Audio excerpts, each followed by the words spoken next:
Seigneur, on te remercie pour cette semaine que tu présentes devant nous, pour ce temps que nous allons passer autour de ta parole. Nous te demandons, Seigneur, de parler au plus profond de notre cœur. Nous voulons changer, être différents de ce que nous étions jusqu'alors. Que ton esprit fasse son œuvre en nous. On veut se laisser guider par ton esprit, Seigneur. Change nos vies, change nos cœurs, change de notre manière de voir notre conjoint, notre conjointe, que nous puissions tout simplement expérimenter le mariage comme toi, tu veux que nous l'expérimentions, à savoir selon ta parole, Seigneur.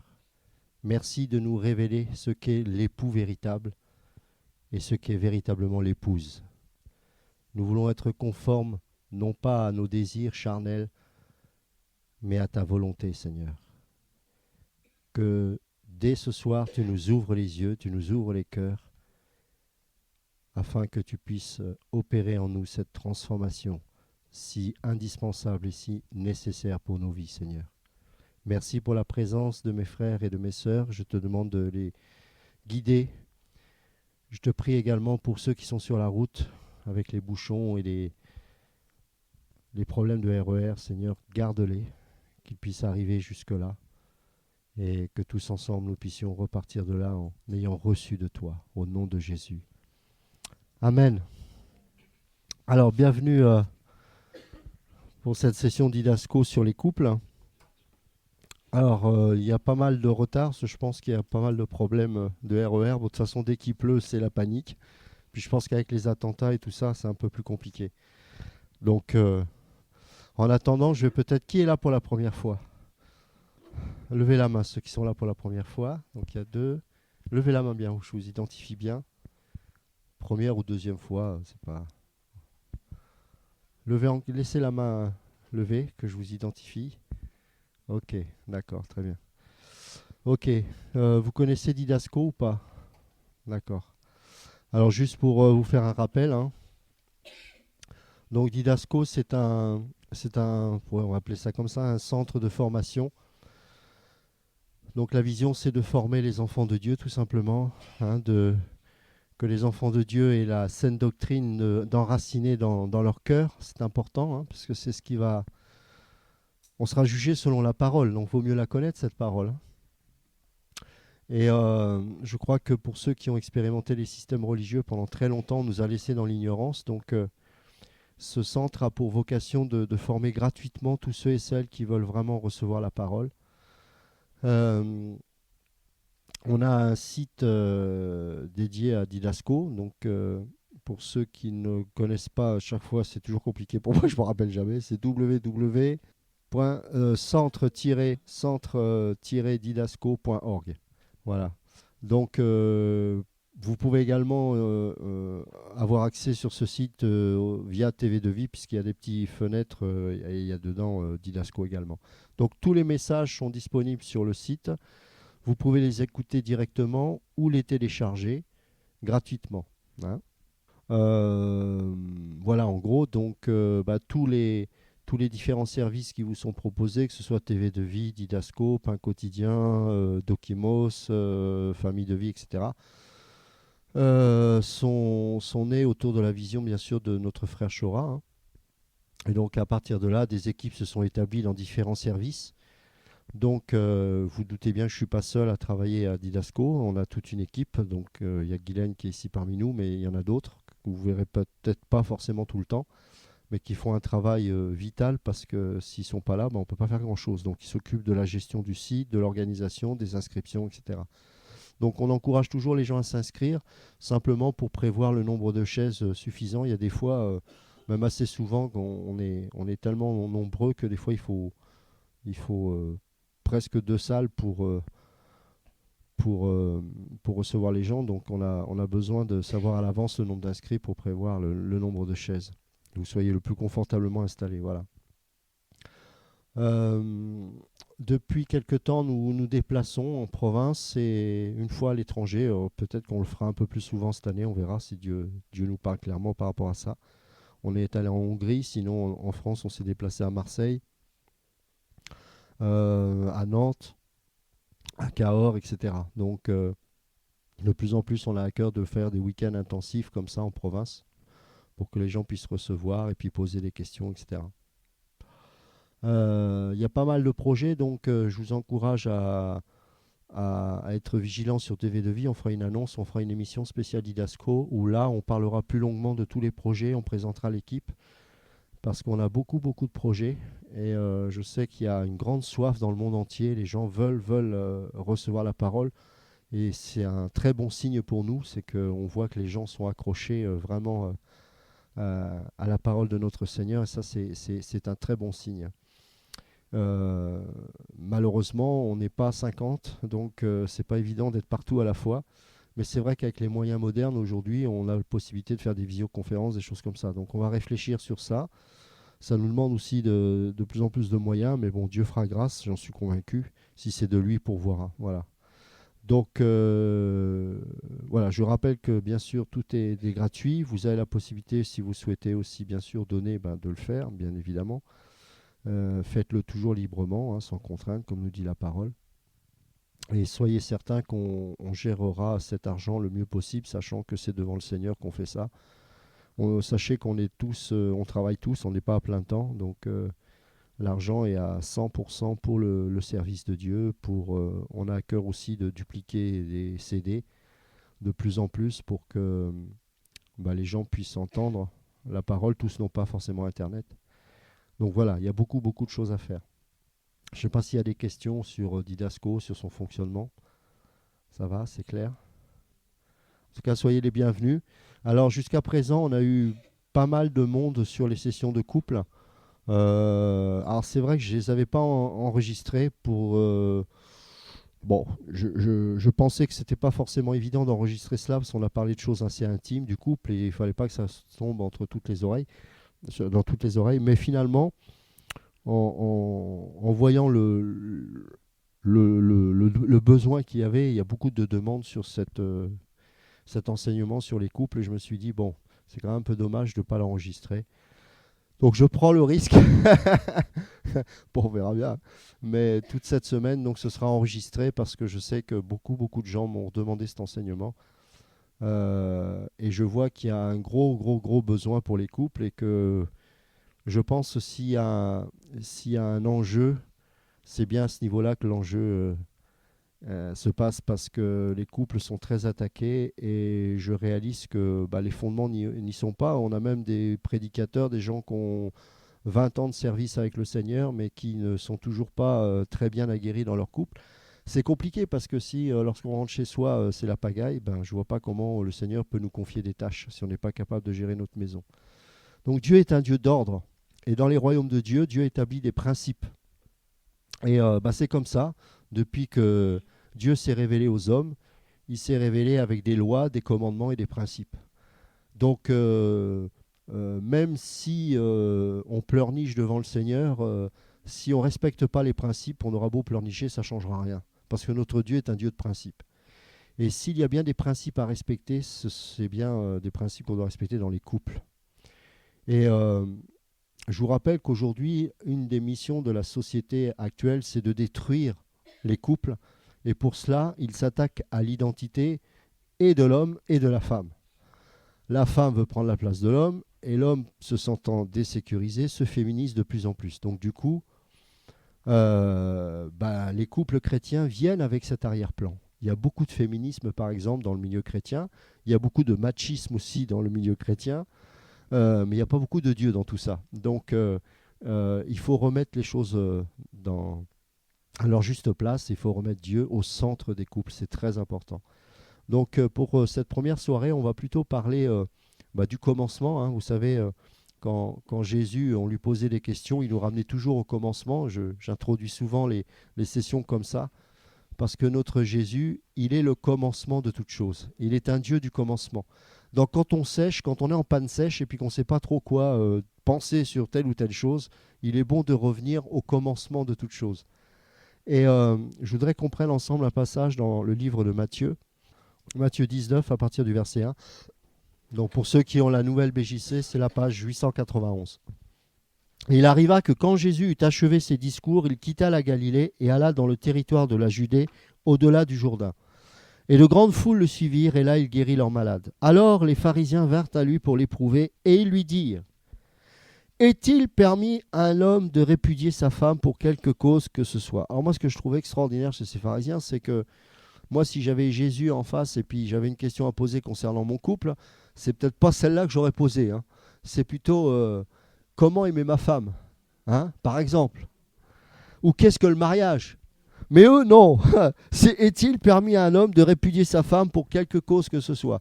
Déjà, en posant les questions, la question, ça veut dire qu'ils n'étaient pas au clair avec cette chose, hein. Euh, alors heureusement, le Seigneur, il n'est pas dupe, hein, il connaît leur cœur, et il connaît nos cœurs. Et au verset 4, il répondit et leur dit: N'avez-vous pas lu que le Créateur, au commencement, fit l'homme et la femme? Donc il les ramène au commencement. Parce que la répudiation ou le divorce, c'est pas le commencement. Parce que Dieu n'y pensait même pas à ça. Le divorce, c'est une loi pour l'homme. Et c'est ce qui va dire plus loin à cause de la dureté du cœur de l'homme. Mais ce n'était pas dans le plan de Dieu, le divorce. Et ça n'est toujours pas, et ça ne sera jamais dans le plan de Dieu. Donc le divorce n'est pas une loi de Dieu. C'est une loi que Dieu a autorisée pour préserver le plus faible et pour préserver celui qui subit une injustice. Mais à l'origine, dans le plan de Dieu, le divorce n'existe pas. D'accord ? Donc il les ramène au commencement. Plutôt que de répondre directement à cette question, est-ce que je peux répudier ma femme pour quelque cause que ce soit? Attention, hein, il ne dit pas simplement est-ce que je dois répudier ma femme pour adultère, parce que là évidemment il connaissait la réponse. Mais pour quelque cause que ce soit. Parce que déjà à l'époque, les pharisiens s'autorisaient le droit de divorcer de leur femme pour tout et n'importe quoi. Et ça, c'est pas correct. Et donc le Seigneur les ramène au commencement. Et il dit: N'avez-vous pas lu que le Créateur au commencement fit l'homme et la femme? Et il dit: à cause de cela, à cause du fait que Dieu a créé l'homme et la femme. Il n'a pas créé l'homme, il n'a pas créé la femme, il a créé l'homme et la femme. Donc l'homme ne peut pas séparer ce que Dieu a uni au commencement. Parce qu'au commencement, l'homme n'a de raison d'être que parce que la femme a été créée, et réciproquement. Pourquoi ? On le verra plus loin, parce qu'ils avaient tous les deux une mission, un but à atteindre, une mission à accomplir. Et ça, la séparation, ce n'est pas de Dieu, c'est du malin. Car le malin divise, le malin sépare. Et là, il est précisé, à cause de cela, l'homme quittera son père et sa mère et s'attachera à sa femme. C'est un mot très fort en grec. S'attachera à sa femme. Et les deux ne seront quoi? Qu'une seule. Ah. Vous imaginez, vous m'arrachez le bras. Eh bien, un divorce, c'est ça. Un divorce, c'est ça. Un divorce, c'est je prends un membre et je l'arrache du corps. Si ça peut vous éclairer, c'est une image violente, mais aux yeux de Dieu, c'est ça. Parce que l'homme et la femme, devant Dieu, ne forment qu'une seule chair. Donc si l'un des deux se sépare, il est arraché. Il y a un membre du corps qui est arraché. Que l'homme ne se sépare point, ne sépare pas ce que Dieu a uni justement. Pourquoi ? Parce que l'homme et la femme ne forment qu'une seule chair. Et les deux ne seront qu'une seule chair. Ainsi, et il renforce cette idée-là, hein, ainsi ils ne sont plus deux, mais une seule chair. Waouh! Que l'homme donc ne se sépare pas, ce que Dieu a mis ensemble sous un joug. Alors ça, c'est une traduction que vous verrez, je pense, principalement dans la BJC et pas ailleurs, ou en tout cas à ma connaissance, je ne crois pas. Parce qu'en fait, dans d'autres traductions, il est mis Dieu a uni ou Dieu a joint. Or, le mot exact ici, c'est joug. Et ça, c'est vraiment une image très forte. Parce que Quand, bon, à l'époque, hein, aujourd'hui évidemment on n'a plus ça, mais les agriculteurs à l'époque, ils avaient deux bœufs principalement pour labourer la terre, et ces deux bœufs étaient sous un joug. Un joug, c'est une pièce de bois comme ça, alors je dessine pas très bien, mais pour ceux qui écoutent, je suis en train de dessiner un joug, enfin j'essaye. Et la tête du bœuf, elle est là, en fait, ici, hein, et l'autre aussi. Et c'est fort, pourquoi? Parce que aucun des deux ne pouvait choisir sa propre direction. C'est impossible. Si le bœuf tire à droite, l'autre, et si l'autre veut aller à gauche, et si l'autre veut aller à droite, bah, l'autre qui veut aller à gauche, ça tire aussi. C'est-à-dire que si lui veut aller là, il faut que l'autre aille là aussi, sinon ça ne passera pas. Et c'est valable dans l'autre sens. Et ça, c'est très important dans un couple. Dans un couple, on ne vit pas chacun pour soi. Ça, c'est le monde, ça. C'est pareil dans la famille de Christ. Vous verrez que je ferai beaucoup d'analogies avec l'Église et Jésus qui est le chef de l'Église. Pourquoi? Parce que le mariage est spirituel. Et le mariage, c'est pour nous faire saisir la portée de l'importance de l'Église aux yeux de Dieu. Hein. Et on verra dans Éphésiens 5 que Paul compare le mariage à l'Église aussi. Hein. Et c'est pareil dans le corps de Christ. C'est pas chacun fait ce qu'il veut. Oh, ben moi j'ai mon don, je fais ceci. Non, ton don est au service de l'autre. D'accord? Donc tu n'es pas là pour glorifier ton don. On ne doit pas voir, comme on dit dans l'armée, je ne dois pas avoir une tête dépassée. Hein, et ça, j'aime bien l'armée pour ça. C'est que l'armée, si on la joue en solo, le premier qui prend la balle perdue, c'est souvent le plus apte à faire les choses en solo. Il est peut-être plus fort, mais c'est le plus dangereux. Parce que le plus fort, il pense qu'il n'a pas besoin de ses copains. Et donc, il va s'exposer au champ de bataille et c'est lui qui va prendre la première balle. Non, non. C'est pas comme ça que ça marche. Quand on va au combat, on est tous unis et chacun bien dans sa fonction définie. Et ben dans un couple, c'est pareil. La femme ne va pas de son côté, hein, gagner son argent, avoir son indépendance, et le mari pareil. Non. Le mariage est un risque. Vous n'avez pas le choix que de vous rendre vulnérable vis-à-vis de l'autre. C'est comme ça. Et c'est pareil avec Christ. L'homme n'est pas là pour penser de lui-même ou par lui-même. Il pense en étant soumis à Christ par le Saint-Esprit. Et donc il se soumet au Saint-Esprit. Le joug du chrétien, c'est le Saint-Esprit. D'accord? Et dans un couple, eh bien, chacun ne tire pas de son côté. On doit être ensemble et aller dans la même direction ensemble. Mais pour ça, il faut que Dieu parle. Pour ça, il faut que Dieu unisse deux personnes qui vivaient jusqu'à présent complètement différemment. Il faut que ces deux personnes aient la même vision et que Dieu leur parle à chacun afin qu'ils évitent de se tirer l'un et l'autre comme ça. Parce que le joug, quand vous le poussez d'un côté et que l'autre tire de l'autre, ça fait très mal. Hein. Donc, les bœufs, eux, quand vous labourez la terre, eh bien, ensemble, ils vont droit, ils vont tirer droit. Et du coup, le sillon, il est bien tiré, il est droit comme ça dans la terre. Pourquoi? Parce que le joug sert à ça. Celui qui les conduit, il leur donne la direction. Et pour éviter qu'ils perdent un peu la route, ou le fil du chemin, eh bien, le joug sert à les rattraper comme ça. Eh bien, le Seigneur fait pareil avec le couple. Le Saint-Esprit est là pour le conduire, pour conduire ce couple. Et puis quand de temps en temps ça dérape, hop, il les redresse. Mais à la différence de ce joug-là, c'est que le Seigneur, il a un joug qui est doux et léger. D'accord? Il ne va pas nous l'imposer par la violence. Il respecte ce qu'on appelle le libre arbitre dans nos vies. Maintenant, à nous de nous soumettre volontairement à Dieu. Et se soumettre et se placer sous le joug de Dieu, c'est un joug qui est toujours doux et léger. D'accord? Ils lui dirent, pourquoi donc, verset 7, pourquoi donc Moïse a-t-il commandé de donner la lettre de divorce et de répudier sa femme? Bah tiens. Il leur répondit, c'est à cause de la dureté de votre cœur que Moïse vous a permis de répudier vos femmes. Mais au commencement, et il revient là-dessus, il n'en était pas ainsi. C'est à cause de la dureté de votre cœur. Parce que l'homme était dur. Et l'homme se lassait très vite de sa femme. Et donner une lettre de divorce auprès de la femme, eh ben, c'était lui redonner une forme de liberté, parce que sinon, si l'homme, il répudiait mais sans lettre de divorce, la femme, elle n'était pas libre. Et donc, elle était comme une citoyenne de seconde zone, c'est-à-dire quelqu'un qui n'avait pas de droit. Donc la lettre de divorce dans la société hébraïque lui donnait des droits. Vous comprenez? C'est ça le sens de à cause de la dureté de votre cœur. Parce que sinon, l'homme se serait débarrassé de sa femme, mais sans forcément lui donner une lettre de divorce. Et lui donner une lettre de divorce forçait l'homme à se justifier. Parce qu'on ne pouvait pas divorcer comme ça, c'était que pour adultère. Et encore, il y avait une loi plus excellente, parce que même sous la loi, il y avait la grâce. Le pardon a toujours existé dans la Bible.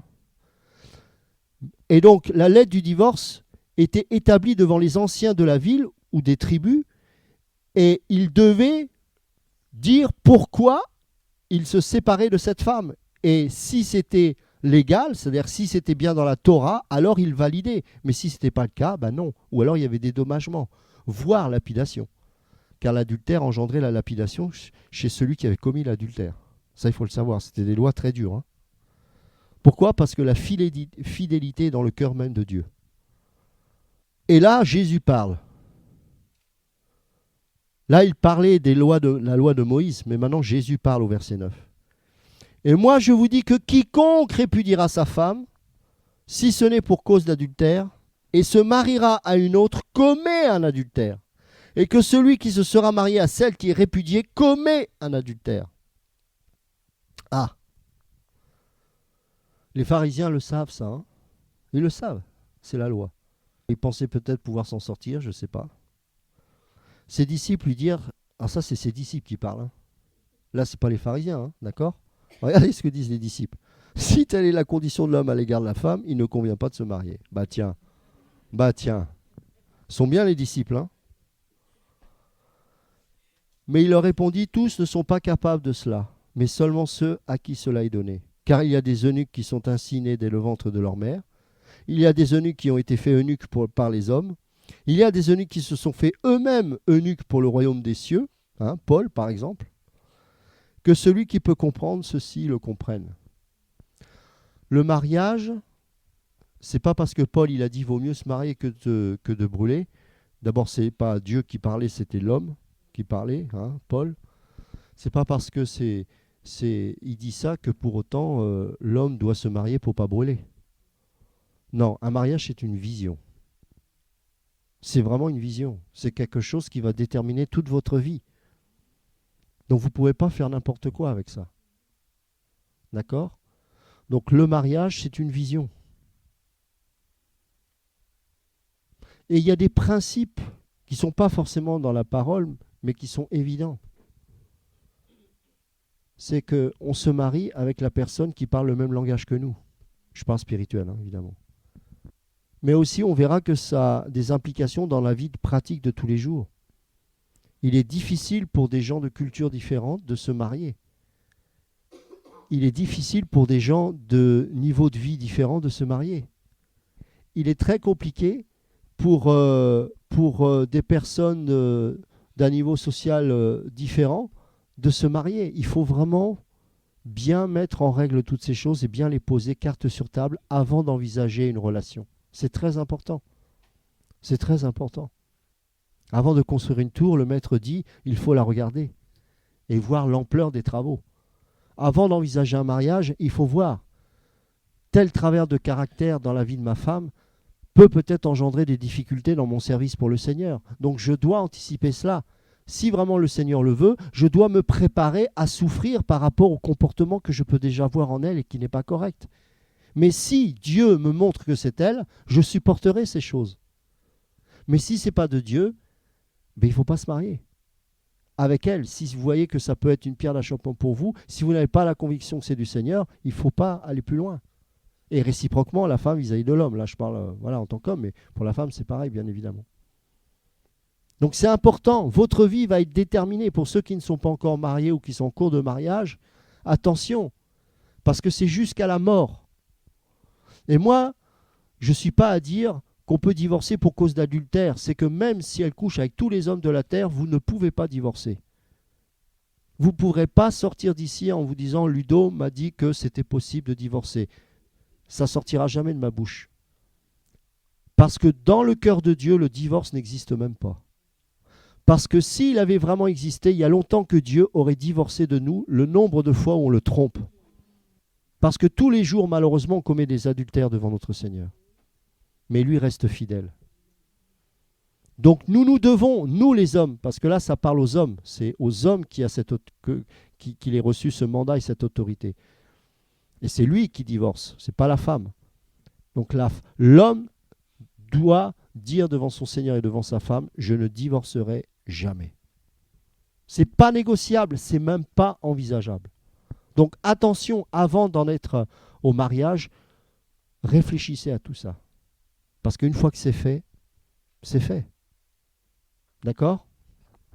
Alors, puisque le maître nous dit d'aller au commencement, on va aller au commencement, puis on va voir comment ça s'est passé tout ça. Genèse chapitre 2, ça va? Ok. Oui.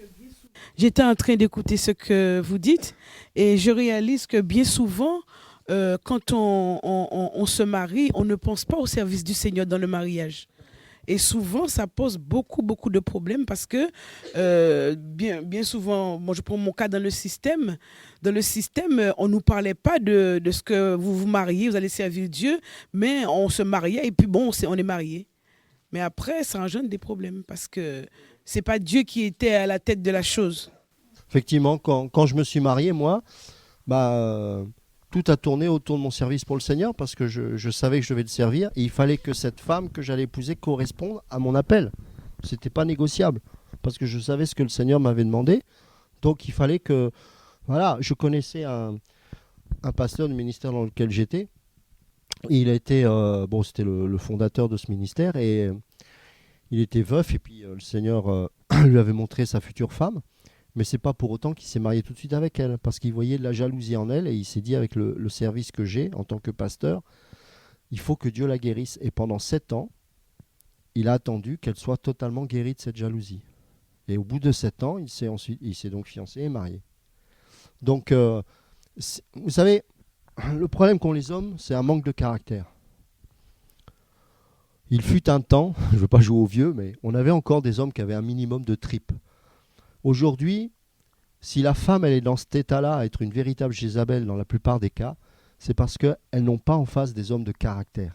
Je ne parle pas des hommes qui les maltraitent, attention, parce que c'est pas, ça n'a rien à voir. Les hommes de caractère, c'est des hommes qui prennent leurs responsabilités, qui protègent leurs femmes. Avoir du caractère, c'est savoir ce que l'on veut dans la vie. Et donc moi, je savais que dès le départ, le Seigneur m'avait mis à part. Donc j'ai dit, ma femme, eh bien, je vais lui expliquer quelle est ma vision.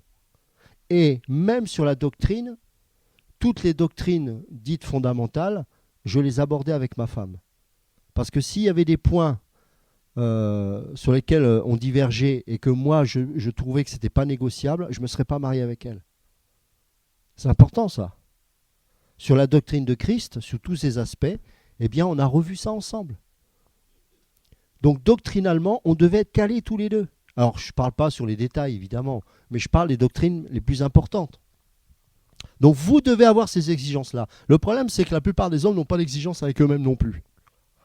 Et ils ne savent même pas ce qu'ils croient. Ils croient en un Jésus vague, mais la doctrine. Donc c'est important, il faut des hommes de caractère, de conviction. Et n'abaissez pas votre standard parce que vous avez les yeux qui papillonnent quand vous la voyez. Ça, c'est charnel. Non. Vous ne devez pas négocier avec ça. C'est votre salut qui est en jeu. Vous avez des femmes qui peuvent faire perdre vos saluts. Et vous avez des hommes qui peuvent faire perdre le salut de leur femme. Donc si vous avez le mauvais conjoint ou la mauvaise conjointe, ça a des conséquences sur votre vie spirituelle. Et vous les subirez toute votre vie. Alors Dieu fait grâce, on verra plus tard, il peut restaurer, etc. Notamment aussi pour ceux qui n'ont pas été, qui ne sont pas convertis, qui sont mariés mais qui sont convertis par la suite, ou des fois soit l'un, pas l'autre, etc. Mais ça, il n'y a pas de problème, Dieu fait grâce. Mais ce que je veux dire par là, c'est que en prenant le cas de deux chrétiens qui vont se marier, il faut avoir des convictions. Il faut que ce soit clairement mis sur la table pour qu'ensuite on n'ait pas de regrets. Quelqu'un qui croit en la perte du salut et quelqu'un qui n'y croit pas, je vous assure, ça a des conséquences. Ça a des conséquences. Quelqu'un qui ne croit pas que Jésus est Dieu, comment peut-on se marier avec quelqu'un qui ne croit pas que Jésus est Dieu? Là, je parle pour ceux qui ne sont pas encore mariés, bien sûr. Et ça, si vous avez vos enfants, enseignez-les, préparez-les à ce que lorsqu'ils vont se marier, ils aient eux-mêmes cette exigence. Hommes comme femmes. Moi, j'ai 2 filles, 2 garçons. Mes filles sont les plus grandes. Mes filles, je les prépare. Je leur ai dit, vous ne mariez pas avec des baltringues, quoi. Oui, mais je dis, moi, les mots. D'abord, c'est moi qui donnerai mon accord, donc ça va être vite réglé. Moi, le physique, ça n'a aucune importance. Ce que je veux, c'est des hommes qui sont prêts à mourir pour Christ. Parce que mes filles, ce sont des perles et je ne les donnerai pas à des porcs. On ne donne pas des perles à des pourceaux. Voilà. Donc, si j'ai mis autant de temps à les élever, ce n'est pas pour les filer à des gracailles ou à des bandits. Hein, je sais que les femmes, elles les bad boys, les gens comme ça, mais on voit ce que ça donne 2 ans plus tard. Donc, vous qui avez des filles, interrogez le futur marié, mettez-le dans un coin là, et puis travaillez-le bien. C'est important tout ça. C'est pas un jeu. On n'a pas élevé nos enfants dans la douleur pour qu'ensuite nos enfants se perdent avec quelqu'un du monde et perdent son salut. Moi, j'ai pas envie d'avoir travaillé pour rien. J'ai fait des sacrifices pour mes enfants et j'en fais encore. C'est pas pour les filer à baltringue. Et je m'en fiche s'il vient avec de l'or et de l'argent. Moi, je préfère quelqu'un qui soit habillé n'importe comment, mais qui aime Dieu et qui ait du caractère. Parce que je sais que ma fille sera entre de bonnes mains avec un homme comme ça. Il peut être rouge, blanc, noir, avec des chicots ou pas, j'en ai rien à faire. S'il a le feu de Dieu, moi, il n'y a pas de problème. S'il peut passer des heures avec moi à parler de la doctrine, on va être copains. Il sera comme mon fils. Mais sinon, il n'a rien à faire chez moi. Voilà, ayez ce caractère-là, les parents. D'accord ? Donc, c'est ce qui nous manque, nous, des gens de caractère. Vous savez pourquoi en Occident je suis triste, il faut le reconnaître. Il y a très peu de pasteurs blancs aujourd'hui qui sont vraiment percutants. Enfin, c'est quand même malheureux de voir ça. Pourquoi ? Parce qu'on n'a pas de caractère en Occident. On est tellement gâtés par la vie, on est tellement féminisés, on est je sais pas quoi. Enfin, on n'a pas de tripes. Les chrétiens sont complètement ramollos. Et c'est pour ça que Dieu nous envoie des hommes et des femmes de Dieu qui viennent de pays où c'est compliqué. Parce que là, il faut du caractère. Mais nous, voilà, il faut revenir des siècles avant pour... il y a encore 20 30 ans, je connaissais encore des Pierre Truchel, des gens qui avaient vraiment le feu. Mais aujourd'hui, honnêtement, c'est une catastrophe. Pourquoi ? Parce qu'on est devenu mou. On n'est pas violent pour le royaume de Dieu. Et le mariage, c'est pas un jeu. C'est pas un jeu. Et aux yeux de Dieu, n'oubliez jamais que c'est la première institution qu'il a établie alors que l'homme et la femme ont été créés. La première chose, c'est ça, c'est le mariage. Donc c'est quand même important. Pourquoi ? Parce que c'était codé à l'époque. Mais c'était l'Église qu'il était en train de nous révéler là. Alors évidemment, c'est que par le Saint-Esprit et pour nous aujourd'hui qu'on peut comprendre ces choses. Mais la dimension, vous savez, Dieu nous aime tellement que il utilise l'image de l'homme et de la femme pour nous faire comprendre sous quelle forme sera cette union au ciel entre Jésus et nous. Parce qu'il n'y a pas de mot pour définir cette relation entre Jésus et son Église.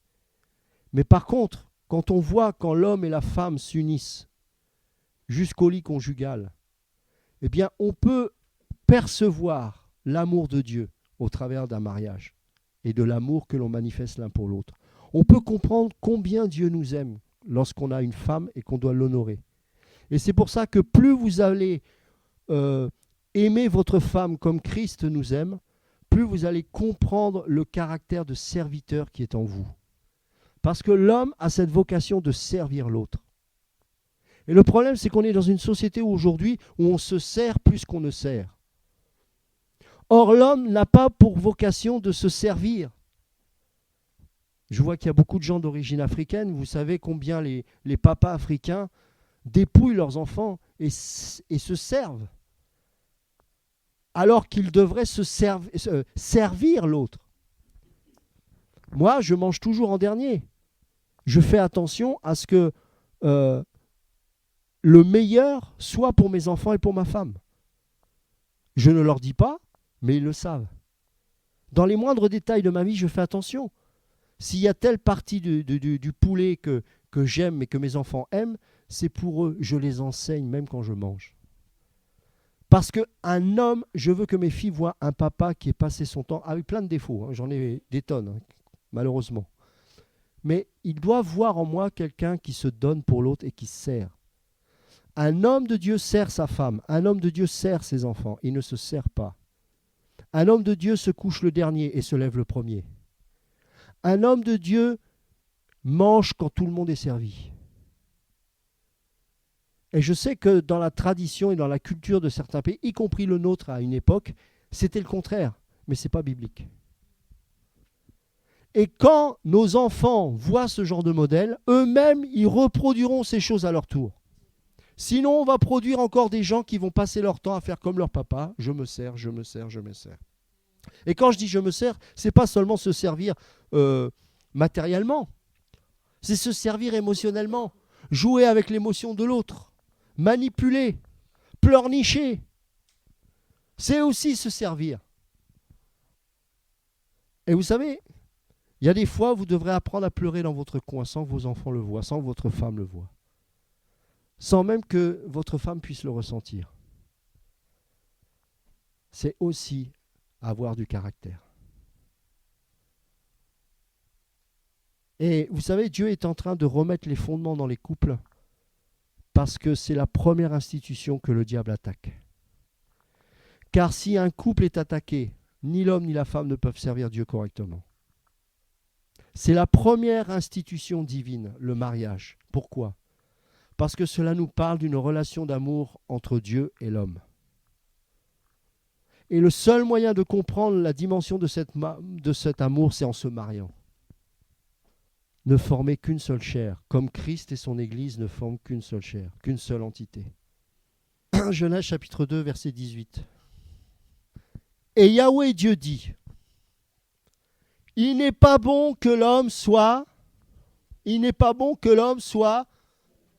encore, il n'est pas bon que l'homme soit, voilà. C'est notre Dieu qui dit ça. Il est bon. Dieu est bon.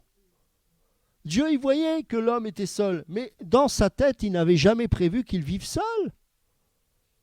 D'abord, il a créé des animaux pour son plaisir à lui. La nature, c'était pour lui. On dit souvent dans l'Évangile, Christ est au centre. Oui, mais l'homme est au centre. C'est-à-dire que la créature, tout ce que Dieu a créé était pour que l'homme se régale. Les fruits, les arbres, les oiseaux, les animaux. C'était pour que l'homme puisse prendre plaisir à toutes ces choses. Dieu est bon. Il n'est pas bon que l'homme soit seul. Et non seulement le Seigneur fait cette déclaration, mais il laisse l'homme le constater de lui-même. Quelle délicatesse. Quelle délicatesse. Et c'est ce que l'homme doit faire vis-à-vis de sa femme. Il ne peut pas imposer par la force ou par la manipulation un point de vue, une idée, une conviction. Il lui laisse, par l'enseignement de la parole, constater les choses, afin que d'elle-même, elle puisse voir qu'effectivement ce que son mari enseigne est bon. Vous voyez la différence ? Parce que c'est comme ça que Dieu nous enseigne. Dieu ne nous chicote pas sans arrêt, tu vas l'apprendre par cœur, tu vas l'apprendre par cœur. Non, non. Par la parole, il nous amène dans des situations où on est confronté à cela et on se dit « Ah, là, effectivement, la parole est vraie. J'ai intérêt à l'appliquer. » Et les hommes, vis-à-vis de votre femme, vous serez amenés à les enseigner de cette manière. Il n'est pas bon que l'homme soit seul, je lui ferai une aide semblable à lui. Ah, alors là, mes sœurs, soit vous restez, soit vous partez, je ne sais pas, on verra. Une chose,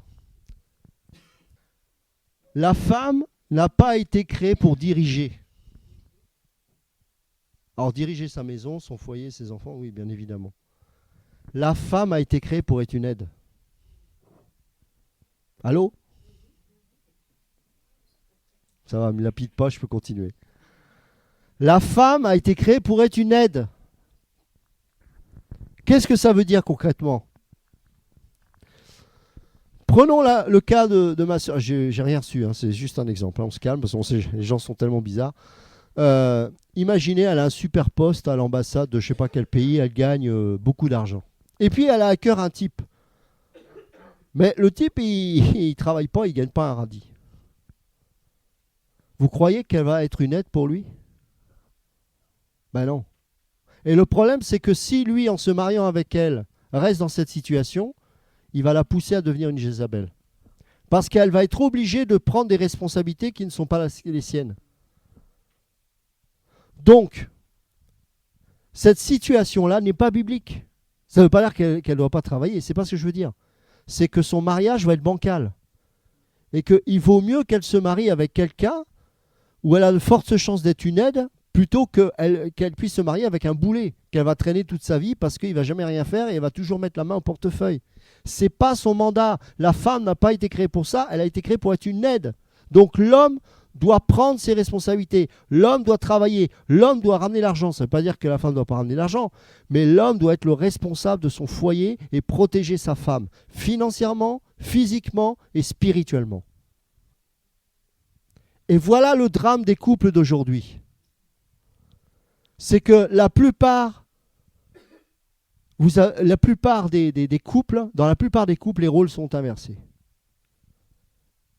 Donc la femme ne peut même pas, même si elle le voulait, elle ne peut même pas être une aide. C'est elle qui ramène l'argent. Quand elle rentre, il faut qu'elle s'occupe des enfants. C'est souvent elle qui s'occupe du spirituel de la maison parce que le mari il est incapable d'ouvrir sa Bible. Elle porte tout. La femme souffre aujourd'hui.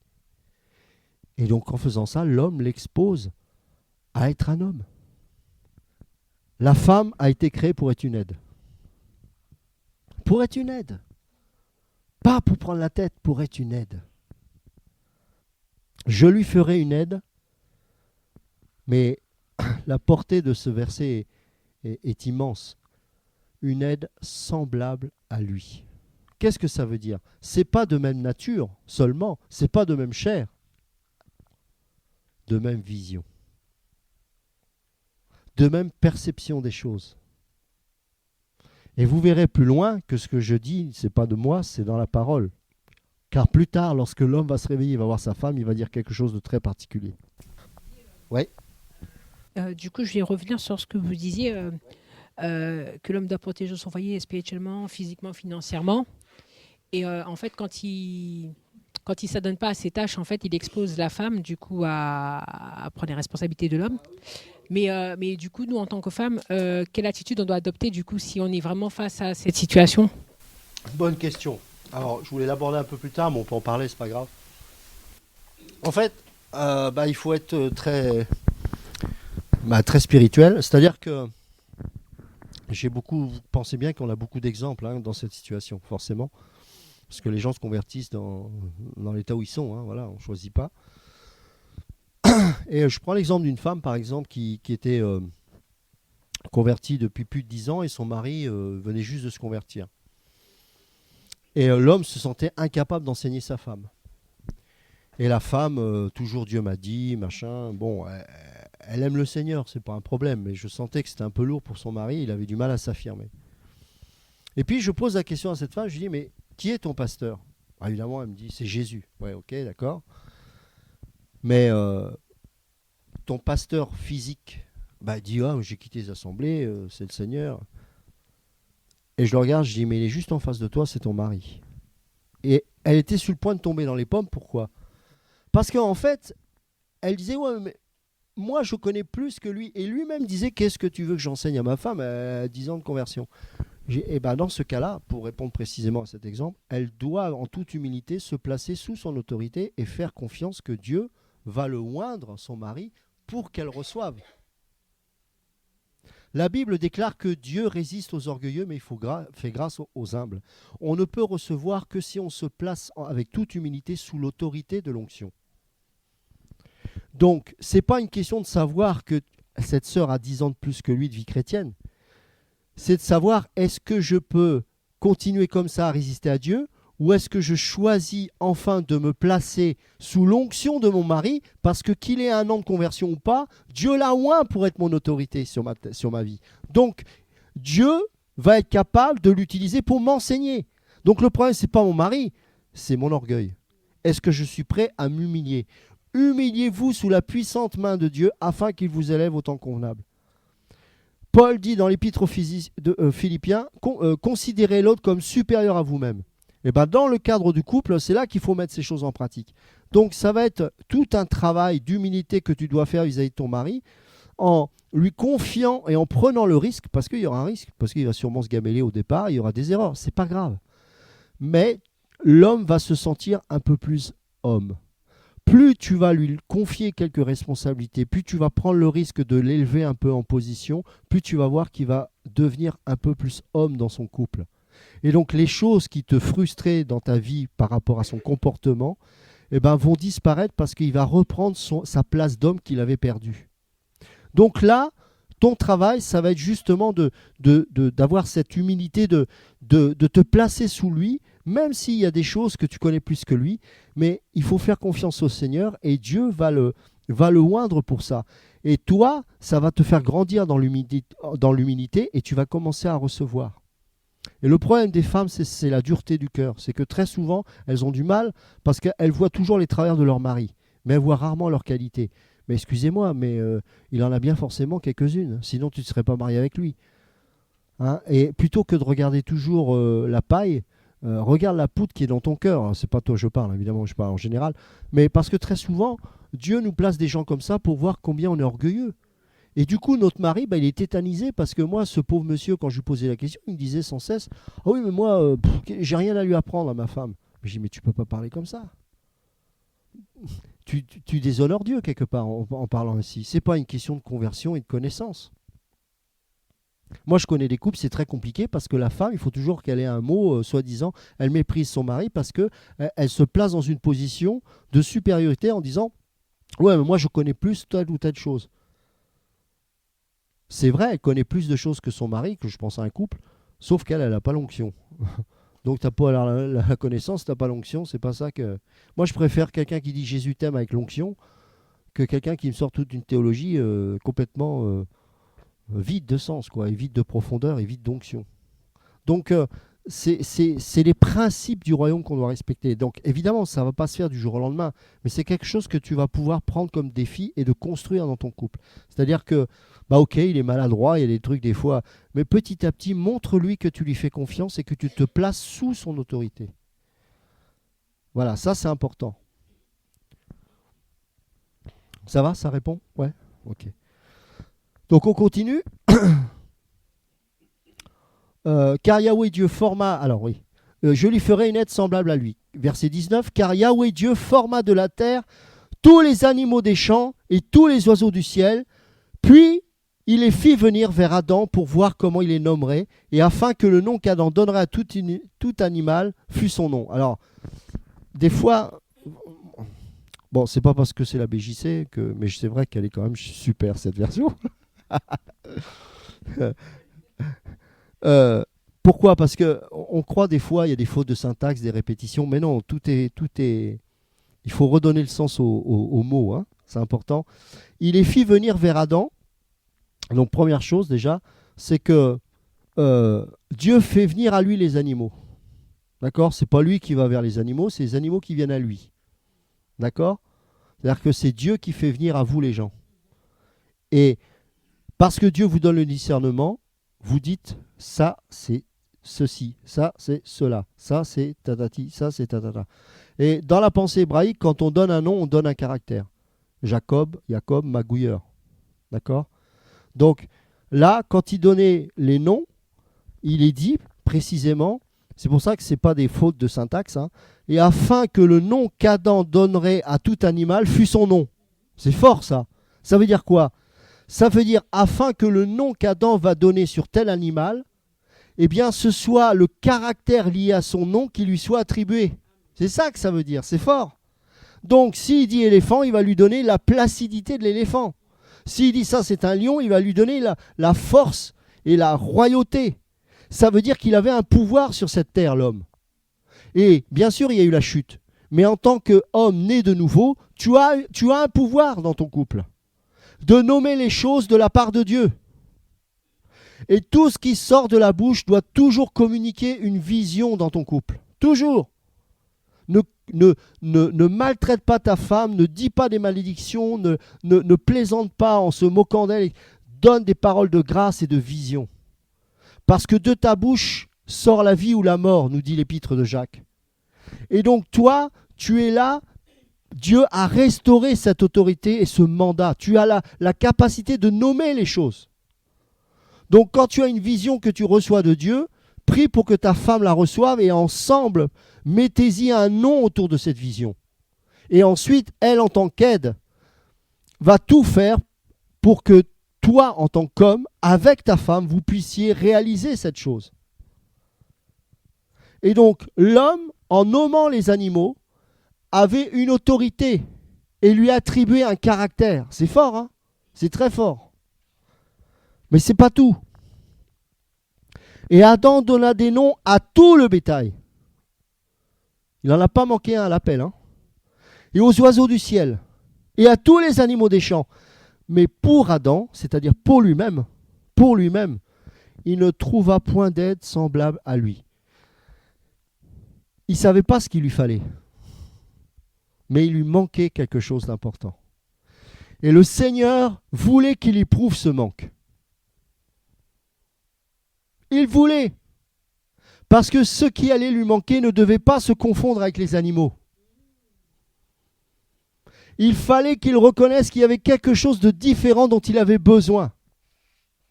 Et ce différent, en fait, n'était pas différent. C'était une partie de lui-même que Dieu allait ôter. C'est fort, hein? Et quand il a nommé tous les animaux, la Bible déclare qu'il n'a pas trouvé d'aide semblable à lui. Malgré toutes ces belles choses qui étaient autour de lui, ça ne suffisait pas. Tu peux avoir un animal de compagnie. Je connais une sœur en Christ que j'aime bien, mais qui me désespère parce qu'elle n'est toujours pas mariée. Et elle a pris un chien. Mais elle a beau avoir un chien, il n'y a toujours pas de mari. Et elle-même, elle reconnaît, j'ai pris un chien, c'est un animal de compagnie, comme on le dit, c'est un animal de compagnie. Mais ce n'est pas un mari. Et elle sera toujours dans l'attente d'un mari et le chien ne peut pas combler cette chose. C'est normal, parce qu'il faut qu'elle ait son semblable qui lui parvienne. Et Yahweh, verset 21, Dieu fit tomber un profond sommeil sur Adam, qui s'endormit. Alors là, bien sûr, on a une très belle illustration de la mort en Christ et de la résurrection par la suite qui a produit l'Église. Hein? Et Dieu prit, alors ça c'est fort, et Dieu prit une de ses côtes. Le mot ici signifie aussi en hébreu poutre. Donc, il n'a pas pris la poussière comme il a fait avec Adam. Hein. C'est intéressant ça. Il a pris une côte de l'homme. Ça veut dire que la femme est issue de l'homme. Ça veut dire qu'elle est issue de lui-même.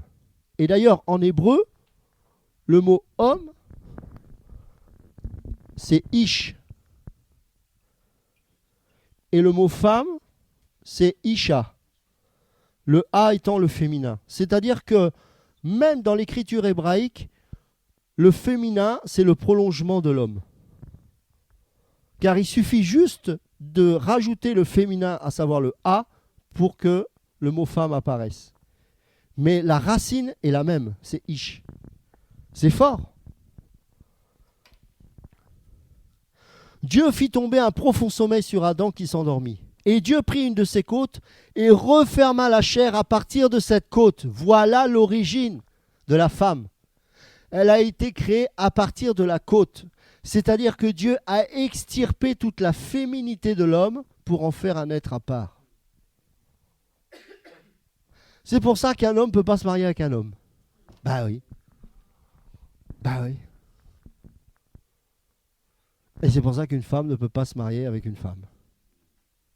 Parce que la femme, en regardant l'homme, reconnaît en lui sa dépendance. Vous savez, je sais que tout ça, ça devient des gros mots dans cette société. Soumission, autorité, dépendance. Ça, c'est des mots que la franc-maçonnerie essaye de bannir de notre société. Mais ce sont pourtant des principes bibliques. La femme est dépendante. De par sa nature, elle est dépendante. Pourquoi ? Parce qu'elle va toujours essayer de chercher d'où vient sa côte. Elle est dépendante de l'homme. L'homme est suffisant à lui-même. Il a été créé à partir de la poussière. En lui, il était pleinement accompli. Mais Dieu, dans sa grâce, lui a suscité un manque qui était le désir d'avoir une aide. Mais vous remarquerez que son aide n'est pas issue d'une autre personne différente, mais de lui-même. Donc l'homme est suffisant, mais la femme est dépendante, puisqu'elle est issue de l'homme. Donc la femme, c'est sa nature même d'être dépendante. Ça va? Ah, je sais qu'on n'a pas l'habitude d'entendre ça. Hein. L'Église est dépendante de Jésus. Une Église ne peut pas être autonome et suffisante. Une Église ne peut pas dire « Regardez comme mon Église est belle ». C'est comme si vous disiez « Regardez comme mon bras est beau ». Non. L'Église est comme l'épouse. D'ailleurs, c'est l'épouse. Quand je regarde l'épouse, je dois voir l'homme qu'il y a derrière. Quand je vois l'Église, je dois voir Christ, pas l'Église. L'Église est de même nature que Christ. L'Église est esprit.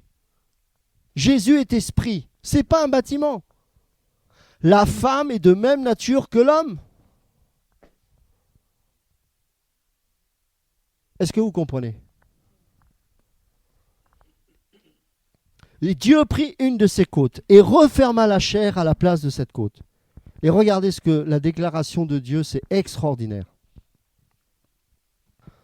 Yahweh Dieu forma une femme de la côte qu'il avait prise. Je ne sais pas si vous réalisez la puissance de cette parole. C'est-à-dire que quand il a créé l'homme, le Seigneur a mis ses mains dans la glaise, dans la boue, il a forgé l'homme comme ça. Hein, c'est pour ça qu'il est notre potier, nous dit la parole. Hein, il l'a vraiment fait comme un potier, hein, l'homme.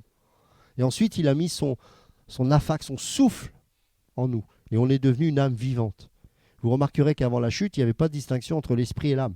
Puisque l'esprit de Dieu a soufflé et l'homme est devenu une âme vivante. D'accord?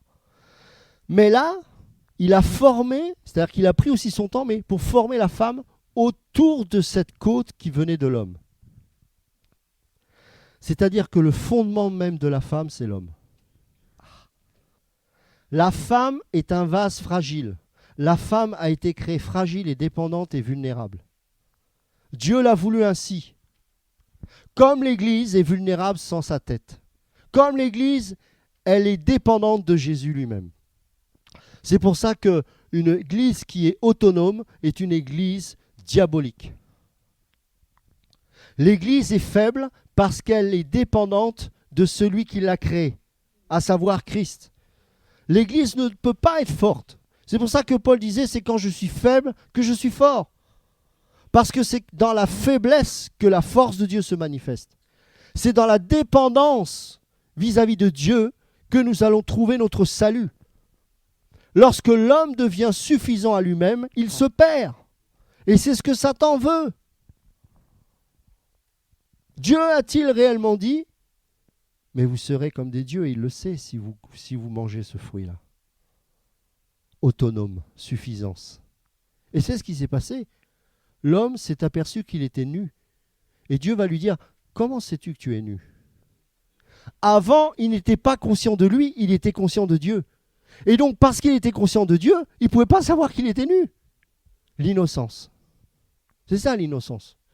Vous voyez un bébé quand il naît, il est nu, il n'en prend pas conscience de sa nudité. C'est encore l'innocence. Ça ne reste pas longtemps, mais c'est encore l'innocence. Vous voyez ce que je veux dire ? Mais quand ils ont mangé de ce fruit, la première chose qu'ils ont constatée, c'est qu'ils étaient nus.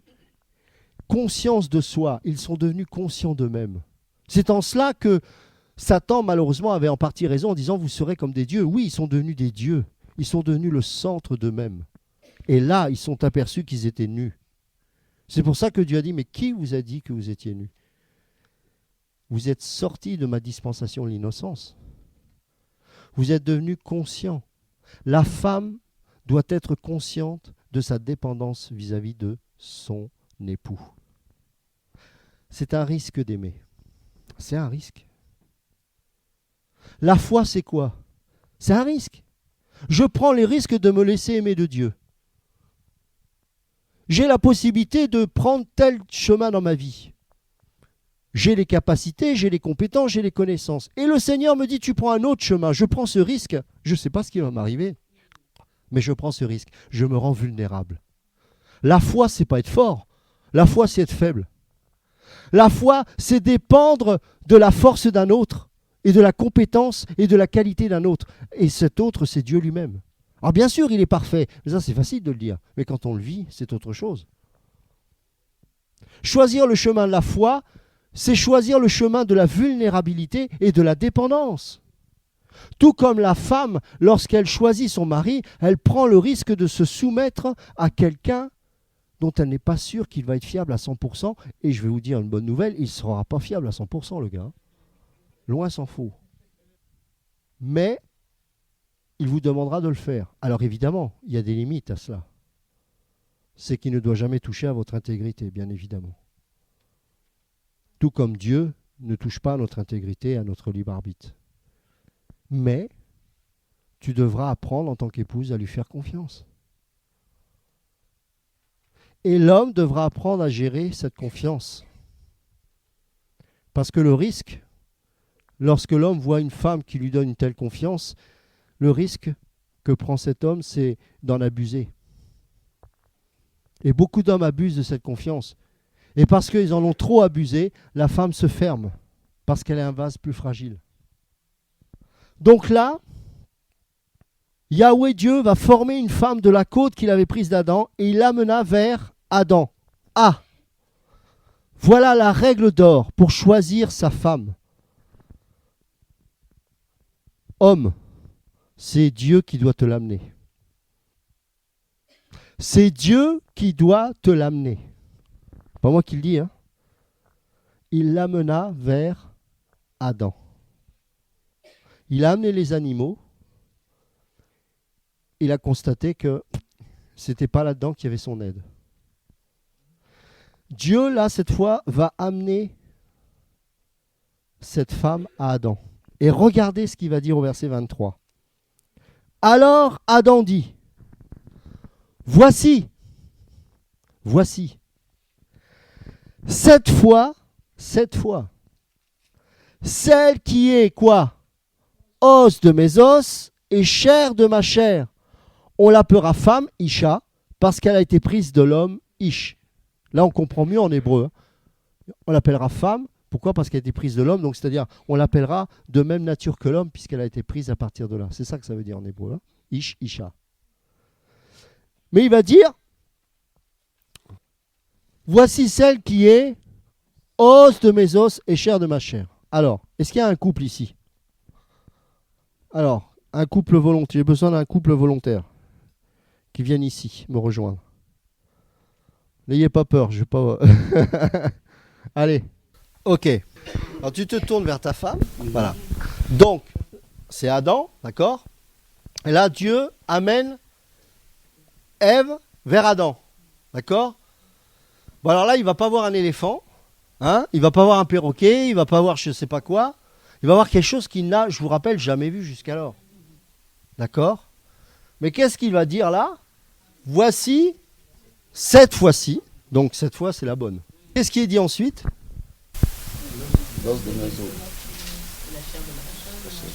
Ah, mais pas quelque chose qui vous choque.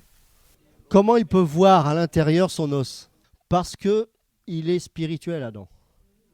Proverbe 25:2 nous dit que la gloire des rois, c'est de cacher les choses. La gloire de Dieu, c'est de cacher les choses. Mais la gloire des rois, c'est de sonder les choses. Selon 1 Pierre 2:5 à 10, nous sommes un royaume de sacrificateurs. Nous sommes une nation sainte, une race élue. Nous avons reçu l'esprit qui sonde tout.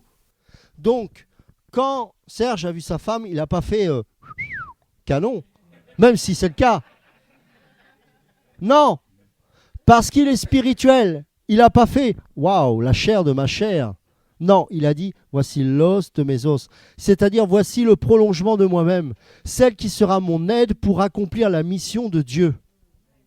Donc, pour ta vie, c'est pareil.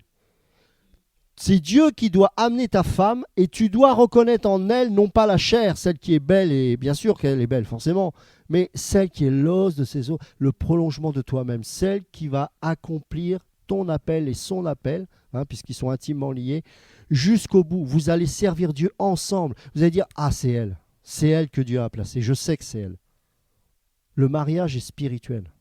On ne se marie pas parce que on fait 110 de je sais pas quoi de poitrine ou je sais pas quoi. On se marie parce qu'on reconnaît en elle notre os qui est en elle. C'est avec elle que je vais finir ma vie. Ah, c'est pas parce qu'elle fait bien à manger que c'est une bonne épouse, même si c'est conseillé. Mais être une aide et voir l'os de ses os, c'est beaucoup plus profond que ça, bien sûr. C'est effectivement de se dire, mais voilà, c'est avec elle qu'on va accomplir notre destinée avec le Seigneur. La même vision. Une seule chair. Et donc, ils vont former qu'une seule chair. C'est-à-dire qu'on ne pourra plus jamais, il n'y aura pas d'espace entre deux. Et c'est pour ça que la force d'un couple, c'est que Satan ne peut pas intervenir là, parce qu'il n'y a pas d'espace entre deux qui ne forment qu'une seule chair. Il n'y a pas de possibilité. Mais tout ça, ça se construit dans le temps, bien évidemment. Il faut du temps. Donc ça, pour ceux qui ne sont pas encore mariés, c'est la règle d'or. C'est Dieu qui place la femme auprès de l'homme.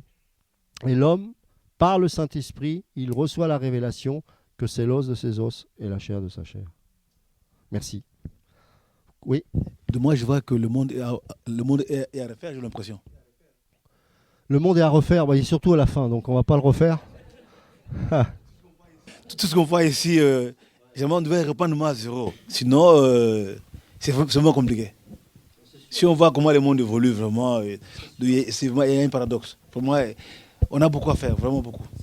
C'est sûr, mais moi je crois beaucoup, on parle d'évangélisation par exemple, et je sais bien d'évangéliser, mais un couple qui respecte ces principes du royaume, encore une fois, moi je ne suis pas quelqu'un, je suis pas un taliban, hein, c'est-à-dire que je reconnais que c'est difficile, on a chacun nos caractères, mais quel que soit le chantier qui est en construction, il faut commencer à prendre la pelle et à y aller, quoi.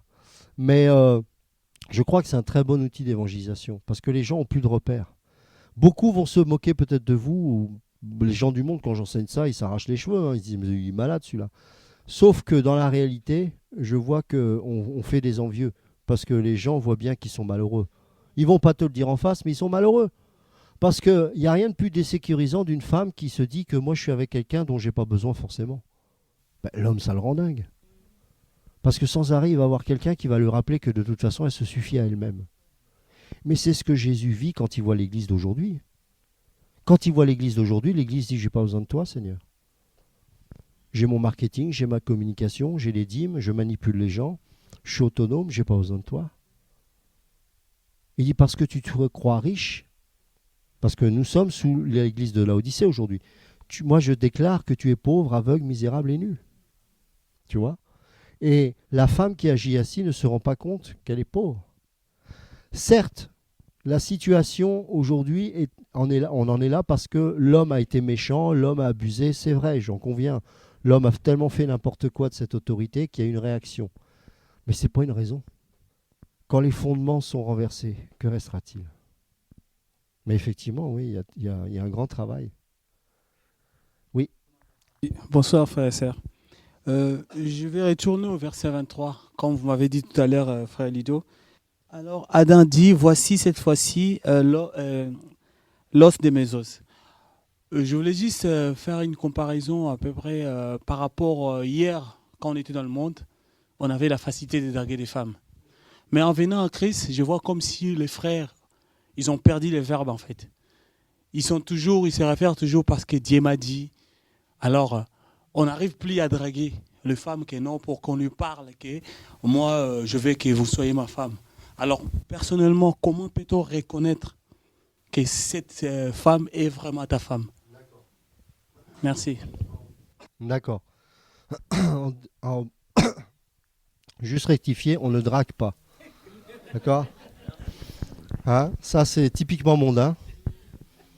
Parce que dans la drague, il y a la séduction, et la séduction, c'est la conséquence du péché. Non, mais j'avais compris, mais je rectifie. Maintenant, je peux te donner mon témoignage personnel. Dans l'église dans laquelle j'étais, je sais pas, c'est pas le mot repéré, mais j'avais une relation d'amitié avec une sœur. Voilà. Mais voilà, comme ça, voilà, une sœur dans le corps de Christ, il n'y avait rien de spécial. Sauf qu'un jour, le Seigneur m'a montré son visage, comme ça, c'était même pas un songe, c'était une prière, je crois. Et Et en fait, j'étais là, je dis Seigneur, qu'est-ce que ça veut dire? Et il m'a pas dit que c'était elle tout de suite. J'ai dit mais comment savoir si c'est elle? Et il m'a juste dit, ben, développe une relation d'amitié, essaye de la connaître, savoir qui elle est, comment elle prie, etc., etc. Et cetera. Et j'ai commencé à faire ça. Et j'ai découvert finalement quelqu'un que je ne connaissais pas et qui était très spirituel. Et c'est pas que j'avais un mauvais jugement sur elle avant, mais je la voyais pas parce qu'elle était très discrète. Et donc du coup, quand le Seigneur m'a fait ça, m'a montré qu'il fallait que je développe une relation d'amitié, c'était pour m'encourager à dire, n'aie pas peur, cette femme est spirituelle et regarde. Et après, j'ai su que 2 ans avant que je lui parle, le Seigneur lui avait parlé à elle. Tu vois? Bon, ça j'ai su après. Mais j'ai pas eu besoin de l'approcher particulièrement. On avait une bonne connivence, mais bon, on était toujours avec des frères et sœurs dans le corps de Christ, donc j'ai pas eu l'occasion de la prendre à part, rien du tout. Simplement, un jour, j'ai pris mon courage à deux mains parce que cette fois, j'avais la conviction. Et puis, je l'ai demandé en mariage. Voilà, c'est aussi simple que ça. Le problème, c'est que les sœurs aujourd'hui sont tellement dans des trucs du monde, c'est que quand un homme comme ça, sans draguer une femme, alors évidemment, je la connaissais dans le sens où, voilà, on avait déjà discuté ensemble, tout ça, mais on n'était jamais à part d'un groupe, rien. Hein, c'était vraiment, je sais pas, comme on se voit ici, voilà. Bon, on se voyait régulièrement, c'est tout. Et, et elle a été spirituelle, elle n'a pas été choquée, alors elle n'a pas dit oui tout de suite, bien évidemment, mais elle a demandé confirmation au Seigneur, etc. Mais après, voilà, on a pu se marier. Mais j'ai pas eu besoin de la draguer ou de la dire, tu sais, je ressens des sentiments pour toi, tout ça. Non, ça se passe pas comme ça dans la parole de Dieu. Ça, c'est les trucs du monde. Alors bien sûr, malheureusement, beaucoup de femmes passent à côté de leur mari parce que elles sont choquées que des fois un homme, parfois je le reconnais maladroitement, mais bon, on n'est pas parfait, vienne demander en mariage une sœur alors que il m'a jamais courtisé, machin. Mais qui te demande de te courtiser? Je veux dire, c'est pas biblique ça. C'est diabolique, ça, comme tu dis, c'est de la drague. On n'est pas là pour ça. Le romantisme, c'est une fois qu'on est avec sa femme qu'on est romantique, pas avant. Hein. Seulement nous, on est tellement dans la mondanité qu'on fait tout à l'envers. Et on pense être spirituel en disant ouais, mais faut peut-être j'ai des moments à part avec elle. Ben non, surtout pas. Non, non, non. Mais faut être certain que c'est de Dieu. Après, il dit ouais, mais si elle me rembarre, ben te rembarre. C'est pas grave. Tu vas pas en mourir. Hein. Et puis c'est pas parce qu'elle te rembarre une fois qu'elle te rembarrera une deuxième fois plus tard. Peut-être que c'est elle qui va revenir. Puis tu sais, tu m'avais dit ça, mais voilà, c'est normal. Une femme elle rembarre par principe. Hein, voilà. Pour dire mais mon petit, je suis pas facile moi. Mais voilà, c'est simple. Regarde chez les Hébreux comment ils se mariaient. Bon, d'abord c'était les parents qui mariaient, mais il n'y avait pas de coup de foudre, pas de machin comme ça. Ça les empêchait pas de s'aimer parce qu'ils avaient une vision. Préserver la tribu. Déjà. Ensuite, préserver la nation et évangéliser le monde, parce que la vocation du peuple d'Israël, c'était de toucher le monde au monothéisme. Tu crois que Abraham a dragué Sarah? Non. Donc non, non, c'est simple. Mais il ne faut pas être orgueilleux. Il faut que l'homme s'abaisse et la femme s'abaisse. Parce que malheureusement, à cause de l'orgueil, beaucoup passent à côté du plan de Dieu. Et j'ai vu des hommes après, surtout des femmes, pleurer parce qu'elles disaient si j'avais su. Donc c'est simple. Mais pour ça, il faut déjà avoir une vie d'église aussi. C'est pratique. Quand je dis une vie d'église, c'est voilà, un mariage ne se fait pas quand on est à Tombouctou tout seul dans le désert et l'autre je ne sais pas où. Ben non, c'est voilà, on se voit, on partage, on prie, et c'est là qu'on commence à faire des connaissances. C'est sûr que ça ne vient pas tout seul. Donc c'est important ça, bien sûr. Oui. Par rapport à ce que tu disais tantôt, tu disais que ta femme avait eu le Seigneur lui avait parlé 2 ans avant, et donc après c'est venu de toi. Et sur base de ce verset, j'ai eu une conversation un jour avec une sœur qui me faisait comprendre qu'à partir de ce verset, la sœur, si le Seigneur lui a parlé, elle peut aller vers le frère et lui dire coucou, c'est moi. Donc je voulais avoir ton avis sur ça. Alors, après, c'est pas forcément inspiré de Dieu, ce que je vais vous dire là, c'est mon avis personnel. Ça me gêne. Parce qu'au niveau de l'autorité de l'un et de l'autre, déjà, ça démarre mal. Tu vois, c'est-à-dire que si l'homme n'est pas capable de prendre son courage à deux mains, Et si la femme n'a pas suffisamment de foi de croire que Dieu peut parler à son mari, c'est gênant. Voilà. Maintenant, voilà, je ne vais pas en faire une doctrine, bien évidemment. Il faut être équilibré, c'est pas dramatique. Mais autant aller jusqu'au bout et dire, bah voilà, tu m'as dit que c'était lui, bah Seigneur, touche son cœur et qu'il vienne. Et il viendra. Il viendra. Je veux dire, c'est la foi. On a un Dieu qui est bon, tu vois. Et il faut aussi que l'homme montre qu'il est capable d'aller vers elle. Parce que s'il n'est pas capable, déjà, dire, bah, ça promet pour l'avenir. Hein. Tu vois. Donc là, déjà, ça veut dire que la femme, déjà, elle va prendre l'initiative. Alors, ça commence bien. Je ne dis pas qu'elle ne va pas prendre l'initiative sur des choses, hein, comprenez mon langage. Mais quand même, si l'homme qui a des sentiments pour la femme n'est pas capable d'aller la voir, c'est compliqué. Et ça n'a rien à voir avec la timidité. Hein. La timidité, de toute façon, c'est de l'orgueil. Donc, oui, timidité, c'est pas de Dieu. Le Seigneur ne nous a pas donné un esprit de timidité, mais de force. D'accord ? Timidité, c'est pas de Dieu, c'est de l'orgueil. Ça paraît humble, la timidité, mais c'est de l'orgueil. Je minimise les dons de Dieu sur ma vie. Je ne prends pas le risque de manifester la grâce de Dieu, c'est-à-dire les dons, hein, les charismes, pour servir l'autre. La timidité, c'est « Ah non, non, non, non ». En fait, c'est orgueilleux. Les timides sont de gros orgueilleux. Y a d'autres questions par rapport à ça ? Ça va ? Ok. Alors, on continue. Donc, après toutes ces belles révélations, le Seigneur conclut. C'est pourquoi, alors c'est ce que Jésus a dit d'ailleurs, il reprend ça. C'est pourquoi l'homme quittera son père et sa mère et s'attachera à sa femme et ils deviendront une seule chair. Adam et sa femme étaient tous de nus et ils n'en avaient point honte. Et ça, c'est la clé du mariage. Ne pas être conscient de soi, mais être conscient de Dieu. C'est ce qui vous évitera de voir votre propre nudité et celle de votre conjoint.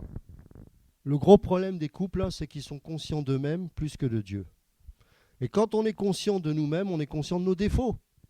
On est conscient du défaut de l'autre, on est agacé, et ça crée des tensions, des disputes, des rivalités. Alors que Dieu, en tant qu'être né de nouveau, nous a rendus non plus conscients de nous-mêmes ou de notre conjoint, mais conscients de Dieu. C'est-à-dire que la personne la plus importante dans votre couple, c'est Jésus. Ce n'est pas votre femme, ce n'est pas ton mari, c'est Jésus. Et donc si Jésus est au centre, tu seras plus conscient de toi-même ou de l'autre. Tu n'auras pas honte de ta nudité parce que tu seras couvert du vêtement de la justice de Dieu. L'Église, pareil, en tant qu'épouse, doit être consciente de Jésus et pas d'elle-même. C'est pour ça qu'une dénomination n'est pas biblique. Être sous une dénomination, c'est un nom que l'homme s'est attribué à lui-même. Je suis pentecôtiste, je suis ceci, mais où est Jésus ? Montrez-nous l'agneau. L'Église doit être consciente de l'agneau. Quand je vois un couple, je dois voir Jésus. Encore une fois, je ne mystifie pas, hein. On n'est pas parfait, je ne suis pas impressionné par les grands petits sourires et les machins. Hein. On sait très bien ce qui se passe dans le lit, donc il ne faut pas me la faire. Mais, vous savez, même si des fois c'est difficile, on sait dans l'esprit quand les gens aiment vraiment Jésus. On le sait, on le voit. Donc l'homme et la femme ne doivent pas être conscients de l'un ou de l'autre, mais de Dieu d'abord. Et ça a des conséquences pratiques. Hein. La femme qui reproche toujours à son mari de jamais ranger ses chaussettes, ben, si elle est consciente de Dieu, elle ne va pas lui balancer ses chaussettes dans la figure tous les jours. Alors je vais te dire, si tu fais ça tous les jours, il ne changera pas. Ce sera encore de pire en pire. Tu lui dis une fois, 2 fois, c'est bon, il a compris, maintenant prie. Il a peut-être besoin d'une délivrance. Mais plus tu seras conscient de Dieu, plus il changera. Et toi, arrête de te plaindre parce que la maison est mal rangée quand tu reviens du travail. Peut-être qu'elle a besoin d'aide. Peut-être qu'elle est fatiguée. Et peut-être qu'elle qui travaille à la maison, qui n'a peut-être pas le même travail que toi, la fatigue beaucoup plus que toi qui es dans un bureau. On peut se raconter des histoires à nos femmes, mais Dieu voit tout. Oh chérie, je suis fatigué. T'es pas fatigué, t'as un boulot tranquille. Mais tu peux faire croire à ta femme que tu as eu un travail difficile. Mais Dieu sait que ce n'est pas vrai et tu mens. Donc quand tu rentres le soir et que tu vois que c'est un peu le bazar, sans rien lui dire, tu ranges, ou tu lui fais la plonge, tu fais la vaisselle. Dis repose-toi chérie, je t'ai préparé un thé. L'homme sert. L'homme est un serviteur. Et l'autorité, c'est pas en criant dessus, c'est en servant l'autre. Marie, aimez vos femmes comme... Ah, et comment il a aimé son Église, Christ? En donnant sa vie. Donc toi, tu dois donner ta vie pour ta femme. On verra demain dans Éphésiens 5, mais une chose qui choque beaucoup de gens, Dieu n'a jamais dit à la femme d'aimer son mari, mais de le respecter. Mais pour qu'elle te respecte, il faut que toi, tu l'aimes. Donc si tu attends que ta femme t'aime pour que tu la serves, tu vas attendre longtemps, mon ami. Je ne dis pas qu'elle ne t'aime pas, hein, mais tu dois aimer sans condition. C'est la base de ton mariage. Tu dois aimer sans condition. Jésus nous aime sans condition. Il a donné sa vie alors que tu étais comme moi, un vaurien. Mais il a quand même donné sa vie, que tu le veuilles ou pas. Il a décidé de t'aimer alors que tu n'étais pas aimable. Et toi, qui as l'esprit de Christ et l'esprit du sacrifice, tu dois aimer ta femme, qu'elle ait des bigoudis sur la tête ou pas. Qu'elle fasse 20 kilos de plus qu'au mariage ou pas. Et si tu l'aimes ainsi, parce que tu ne seras pas conscient d'elle, mais de Dieu, le désir, je t'assure, sera le même. Y compris sexuel. Il sera le même. Parce que le sexe dans le couple, c'est de Dieu. C'est pas sale. Et le désir que tu portes sur elle sexuellement n'est pas lié à la séduction, mais lié à l'amour que tu portes en elle, enfin, envers elle. Oui. Ah, les mains qui se lèvent là. Oui. En parlant du sexe, je voulais juste vous poser une question par rapport, je sais pas si je vous pose une question, mais par rapport à une discussion que j'étais en train de faire avec un ami. Je lui avais dit qu'on peut être impudique par rapport à sa femme. Est-ce que c'est vrai? Je lui avais, par rapport à ma réponse que je lui avais dit, quoi. Parce que lui me dit non, même si je reste tout le temps avec ma femme, je lui dis non, c'est pas normal.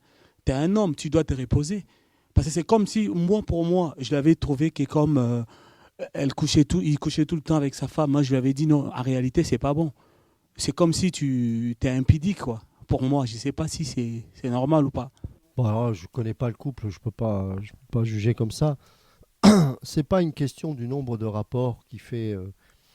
Il y a des gens qui ont des besoins plus fréquents que d'autres, ça dépend de la nature des uns et des autres. On ne peut pas déterminer le nombre de fois où on est impudique ou pas. Non, je pense que ça n'a rien à voir avec ça. Simplement, il y en a qui ont plus de désir et voilà. La réponse, elle n'est pas par rapport à ça, elle est au fait que est-ce que la femme elle-même prend plaisir, c'est-à-dire que si la femme subit l'hypersexualité de son mari, là ça devient un problème. Si la femme, elle aussi, aspire au même désir que son mari et que ça lui pose aucun problème, ou qu'elle ne l'aspire pas forcément mais que ça lui pose pas de problème, ne vous privez point l'un de l'autre, donc c'est pas un problème. Maintenant, si pour elle c'est une souffrance de supporter, il faut que le mari se contrôle un peu. Et si le mari n'arrive pas à se contrôler, effectivement, il y a un problème. Il y a un problème parce que la base même de l'évangile, c'est le contrôle de soi. Si on n'est pas maître de nos sens, il y a un problème. Par rapport à l'œuvre de Dieu, en fait, parce qu'il avait mis l'œuvre de Dieu tout le temps, c'était par rapport à ça. Mais en quoi le fait d'avoir des rapports fréquents l'empêche de servir Dieu? Je vois pas le rapport. Bah oui. Je pense qu'il y a beaucoup de religiosité dans les couples. Je pense que ouais. Et alors ça vous touche plus vous que nous. Nous c'est le contraire. On est un peu les blancs-becs là, ça part un peu en live. Mais je sais que chez beaucoup d'Africains ou les gens d'Amérique du Sud, c'est un peu les mêmes. En Amérique du Sud, c'est terrible. Les gens, mais wow, ils ont un évangile qui fait peur. Ça donne pas envie d'aimer Dieu quand on les voit. En fait, on est très religieux. Quand vous lisez le Cantique des Cantiques, on le lira tous, on a le temps, hein, on a encore trois soirs. Mais moi, ça me fait rougir, c'est osé. Je vais juste vous parler quelques passages, vous verrez que ça nous parle de la relation sexuelle dans l'intimité. Et ils font des choses qu'on devrait faire et qu'on n'ose pas faire. Donc, on est très religieux. Vous savez, moi, je comprends à peine certaines choses par rapport à ça. J'accepte plus facilement de me laisser aimer de Dieu de cette manière. C'est-à-dire que pourquoi aujourd'hui j'ai une assurance beaucoup plus forte qu'avant? Je ne parle pas forcément par rapport à mon salut, mais par rapport à ma relation que j'ai avec lui. Vous savez, il y a plein de gens qui disent ouais, tu fais ça, c'est péché, tu fais ça, péché. Tout ce qui est nommé péché est dans la Bible. Tout ce qui n'est pas dans la Bible, ce n'est pas forcément péché. D'accord? Je ne parle pas de masturbation et tout ça, hein, ça c'est un péché. Mais ce que je veux dire, il y a des situations, des circonstances qui font que pour certains, pour d'autres, ce n'est pas un problème. Eh bien, quelle est la clé? C'est la relation. C'est la relation qu'on a avec le Seigneur. Quel est le niveau de relation que tu as avec ton Seigneur? Quand je suis avec ma femme, je vais peut-être te choquer, je me régale, je prends plaisir. C'est une grâce, c'est un cadeau de Dieu. Et ne pas profiter pleinement l'un de l'autre dans le lit conjugal, c'est dommage, parce que c'est magnifique. Parce que Dieu nous a donné des mains pour caresser, il nous a donné une bouche pour embrasser et des yeux pour voir ta femme, parce que c'est une grâce et que seul toi tu peux voir. Et ça, c'est la relation. Ah, il y en a une qui suit bien. Hein. C'est magnifique. C'est magnifique. C'est parce qu'on a une pensée perverse qu'on n'en profite pas. Mais c'est magnifique. Et Jésus nous aime comme ça. Et je t'assure, mon frère, je t'encourage à commencer à développer cette relation avec Dieu de cette manière. C'est très spécial, mais c'est magnifique. Parce que le Seigneur, il veut consommer le mariage avec toi. Et il te donne les prémices au travers d'un homme et d'une femme et de la relation sexuelle pour que tu puisses percevoir, c'est même pas le millième de ce que tu vas goûter au ciel. Donc tout ça, c'est de Dieu. C'est l'homme qui a perverti ces choses. C'est la pensée, le regard qui est perverti. Mais si tu mets Dieu dans ton couple, jusque dans ta relation sexuelle, eh ben, tu ne seras pas confus, tu ne seras pas honteux, parce que tu ne seras pas conscient de ta nudité. Tu verras tout sous le regard de Dieu. Ce sera beau. Parce que Dieu, même dans ces choses-là, va t'enseigner. Et c'est beau. C'est beau. C'est pour ça que limiter juste l'homme et la femme à l'acte sexuel à proprement dit, c'est n'importe quoi. On n'est pas des animaux. D'ailleurs, même les animaux se font des caresses. Donc, je veux dire, non, on est délicat avec sa femme. Quand on a du désir pour elle, on ne va pas se jeter dessus comme un sauvage. D'accord? Parce que la femme est un vase. N'oubliez jamais ceci, hein. On abordera tout ça, ne vous inquiétez pas. La femme est un vase. L'homme, enfin, plus exactement, la femme est un réceptacle et l'homme est un émetteur. Donc, la femme prend plus de risques que l'homme. Parce que pour que la femme prenne du plaisir, il faut qu'elle prenne le risque de s'offrir à l'homme, qui lui, comme il est conçu, ne pense qu'à émettre. Donc, il faut mettre la femme dans les conditions favorables pour qu'elle puisse s'exposer et prendre le risque de s'offrir à vous. Et ça se fait dans les préalables. C'est-à-dire que si vous n'entrez pas dans un processus de caresse, de tendresse, d'amour, vous remarquerez que je ne parle pas de séduction parce que ça, c'est du diable, mais d'amour, etc., eh ben, la femme aura du mal à s'offrir et à s'ouvrir à vous. Mais si, dans le jeu de la relation, des caresses, du regard, des mots, les mots d'amour que vous pouvez lui dire dans le lit conjugal, de plein de choses, eh bien, elle va s'ouvrir à vous. Et là, elle va pouvoir profiter pleinement.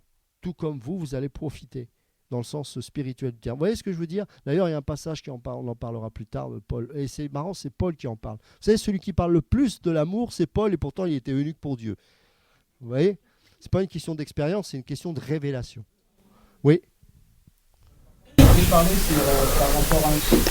J'avais lu sur 1 Corinthiens 7, verset 29, jusqu'en bas, parce que je n'ai pas compris ce que l'apôtre Paul voulait nous enseigner en fait. Mais je vous dis ceci, mes frères, le temps est court, que désormais ceux qui ont une femme soient comme n'ayant pas. Verset 30, ceux qui pleurent comme ne pleurant pas, ceux qui se réjouissent comme ne se réjouissant pas, ceux qui achètent comme ne possédant pas. Et ceux qui usent de ce monde comme n'usant pas, car le plaisir de ce monde passe. Or, je voudrais que vous soyez sans inquiétude, celui qui n'est pas marié aille soin des choses qui sont du Seigneur, comme il fera au Seigneur. mais celui qui est marié ait soin de ce monde comme il plaira à sa femme. Et ainsi, il est divisé. Verset 34, il y a de même une différence entre la femme mariée et la vierge. Celle qui n'est pas mariée a soin des choses qui sont du Seigneur afin d'être sainte de corps et d'esprit. Mais celle qui est mariée a soin des choses qui sont du monde, comment elle plaira à son mari. Si vous voulez... Ok. D'ailleurs, ce passage est utilisé pour les catholiques pour dire que les prêtres doivent être eunuques pour Dieu, en fait, des choses comme ça. En fait, c'est très simple et c'est vrai et c'est logique. Le temps est court, Jésus revient bientôt. Donc il dit, si vous avez la grâce de pouvoir tenir en étant eunuque, je vous encourage à l'être. Et c'est là, moi, je suis équilibré. Les évangéliques, on aime marier les gens à tout bout de champ. Bon, alors moi, je ne suis pas forcément évangélique, mais ce que je veux dire, c'est que je ne suis pas non plus un taliban du mariage, du style, faut se marier, faut... Non. Il y a des gens qui ont cette grâce de pouvoir ne pas se marier, et moi, je suis de l'avis de Paul en disant, c'est bien pour eux. Pourquoi ? Parce que quand tu es marié, tu te préoccupes des choses du monde, il le dit, c'est normal. Moi, j'ai 4 enfants, faut que je m'occupe de leur scolarité. Je veux dire, je serai seul, moi j'en parle souvent à Chora, je dis, moi je serai seul, je dormirai là, moi, honnêtement. Je aurai une boîte postale. Non mais je suis sérieux, je ne parle pas en rigolant. Qu'est-ce que j'en ai à faire ? Je suis seul, j'ai pas besoin. La foi me suffit. Moi, quand je pars en mission, je ne réfléchis pas si je mange. Je sais que je mangerai parce que Dieu pourvoira. Tu vois, quand tu es seul... voilà, tu prends une boîte postale, tu mets un matelas là et tu sers Dieu à fond. Mais quand tu es marié, quand tu as une femme et des enfants, ta priorité, c'est ta femme et tes enfants.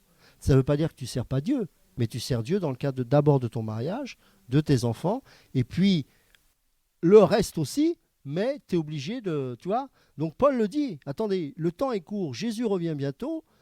Si toi, parce qu'à l'époque, c'était les parents qui mariaient leurs femmes, si toi, enfin leur fille, si ta fille, tu veux la garder vierge, c'est-à-dire tu veux la garder non mariée, tu fais bien. Pourquoi ? Parce qu'elle se concentrera sur Dieu uniquement et elle ne va pas se préoccuper de son mari, de son foyer, l'éducation, de trouver un travail, je ne sais pas quoi. Tu vois ? Parce que la vie change quand on est marié avec des enfants. Donc, moi, je ne suis pas... S'il y a des gens qui ont la paix, moi, je n'ai pas à cœur de me marier, pourquoi aller mettre la pression aux gens pour qu'ils se marient ? Non.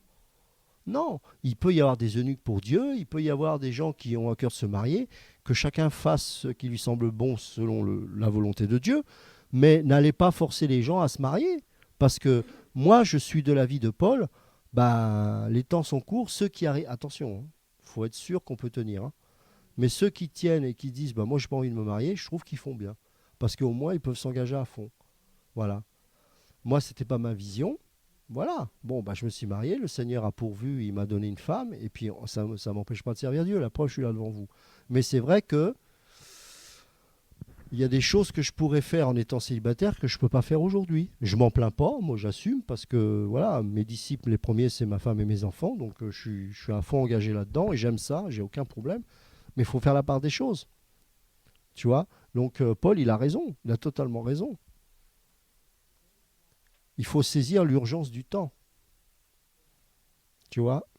Et donc par rapport au couple, justement, il faut aussi voir le couple sous cet aspect-là, de se dire ne perdons pas de temps dans les futilités de ce monde, à acheter la dernière télé, prendre un crédit, machin. Non, servez Dieu.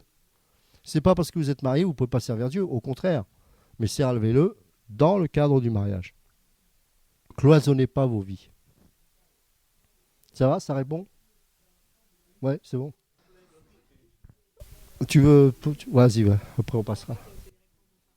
C'était lors des débats en fait sur son mari, et du coup c'est de savoir si il y avoir des préliminaires, mais du coup malheureusement on va continuer. Et en fait c'était la nudité, parce qu'en fait on disait lui dans la maison il a présenté Dieu et les anges, et puis en fait la nudité en fait. D'accord. Et du coup voilà. Ok. T'as bien fait de poser la question parce que ça permet de rectifier. Je disais ça dans le cadre du lit conjugal. Uniquement le lit. Pourquoi ? D'abord parce que quand on est dans notre maison, c'est pas parce qu'il n'y a que moi et ma femme que je dois m'habiller n'importe comment. En plus, le risque, c'est que je vais mettre la familiarité là-dedans. Et le côté... d'ailleurs, la nudité doit se cacher par principe.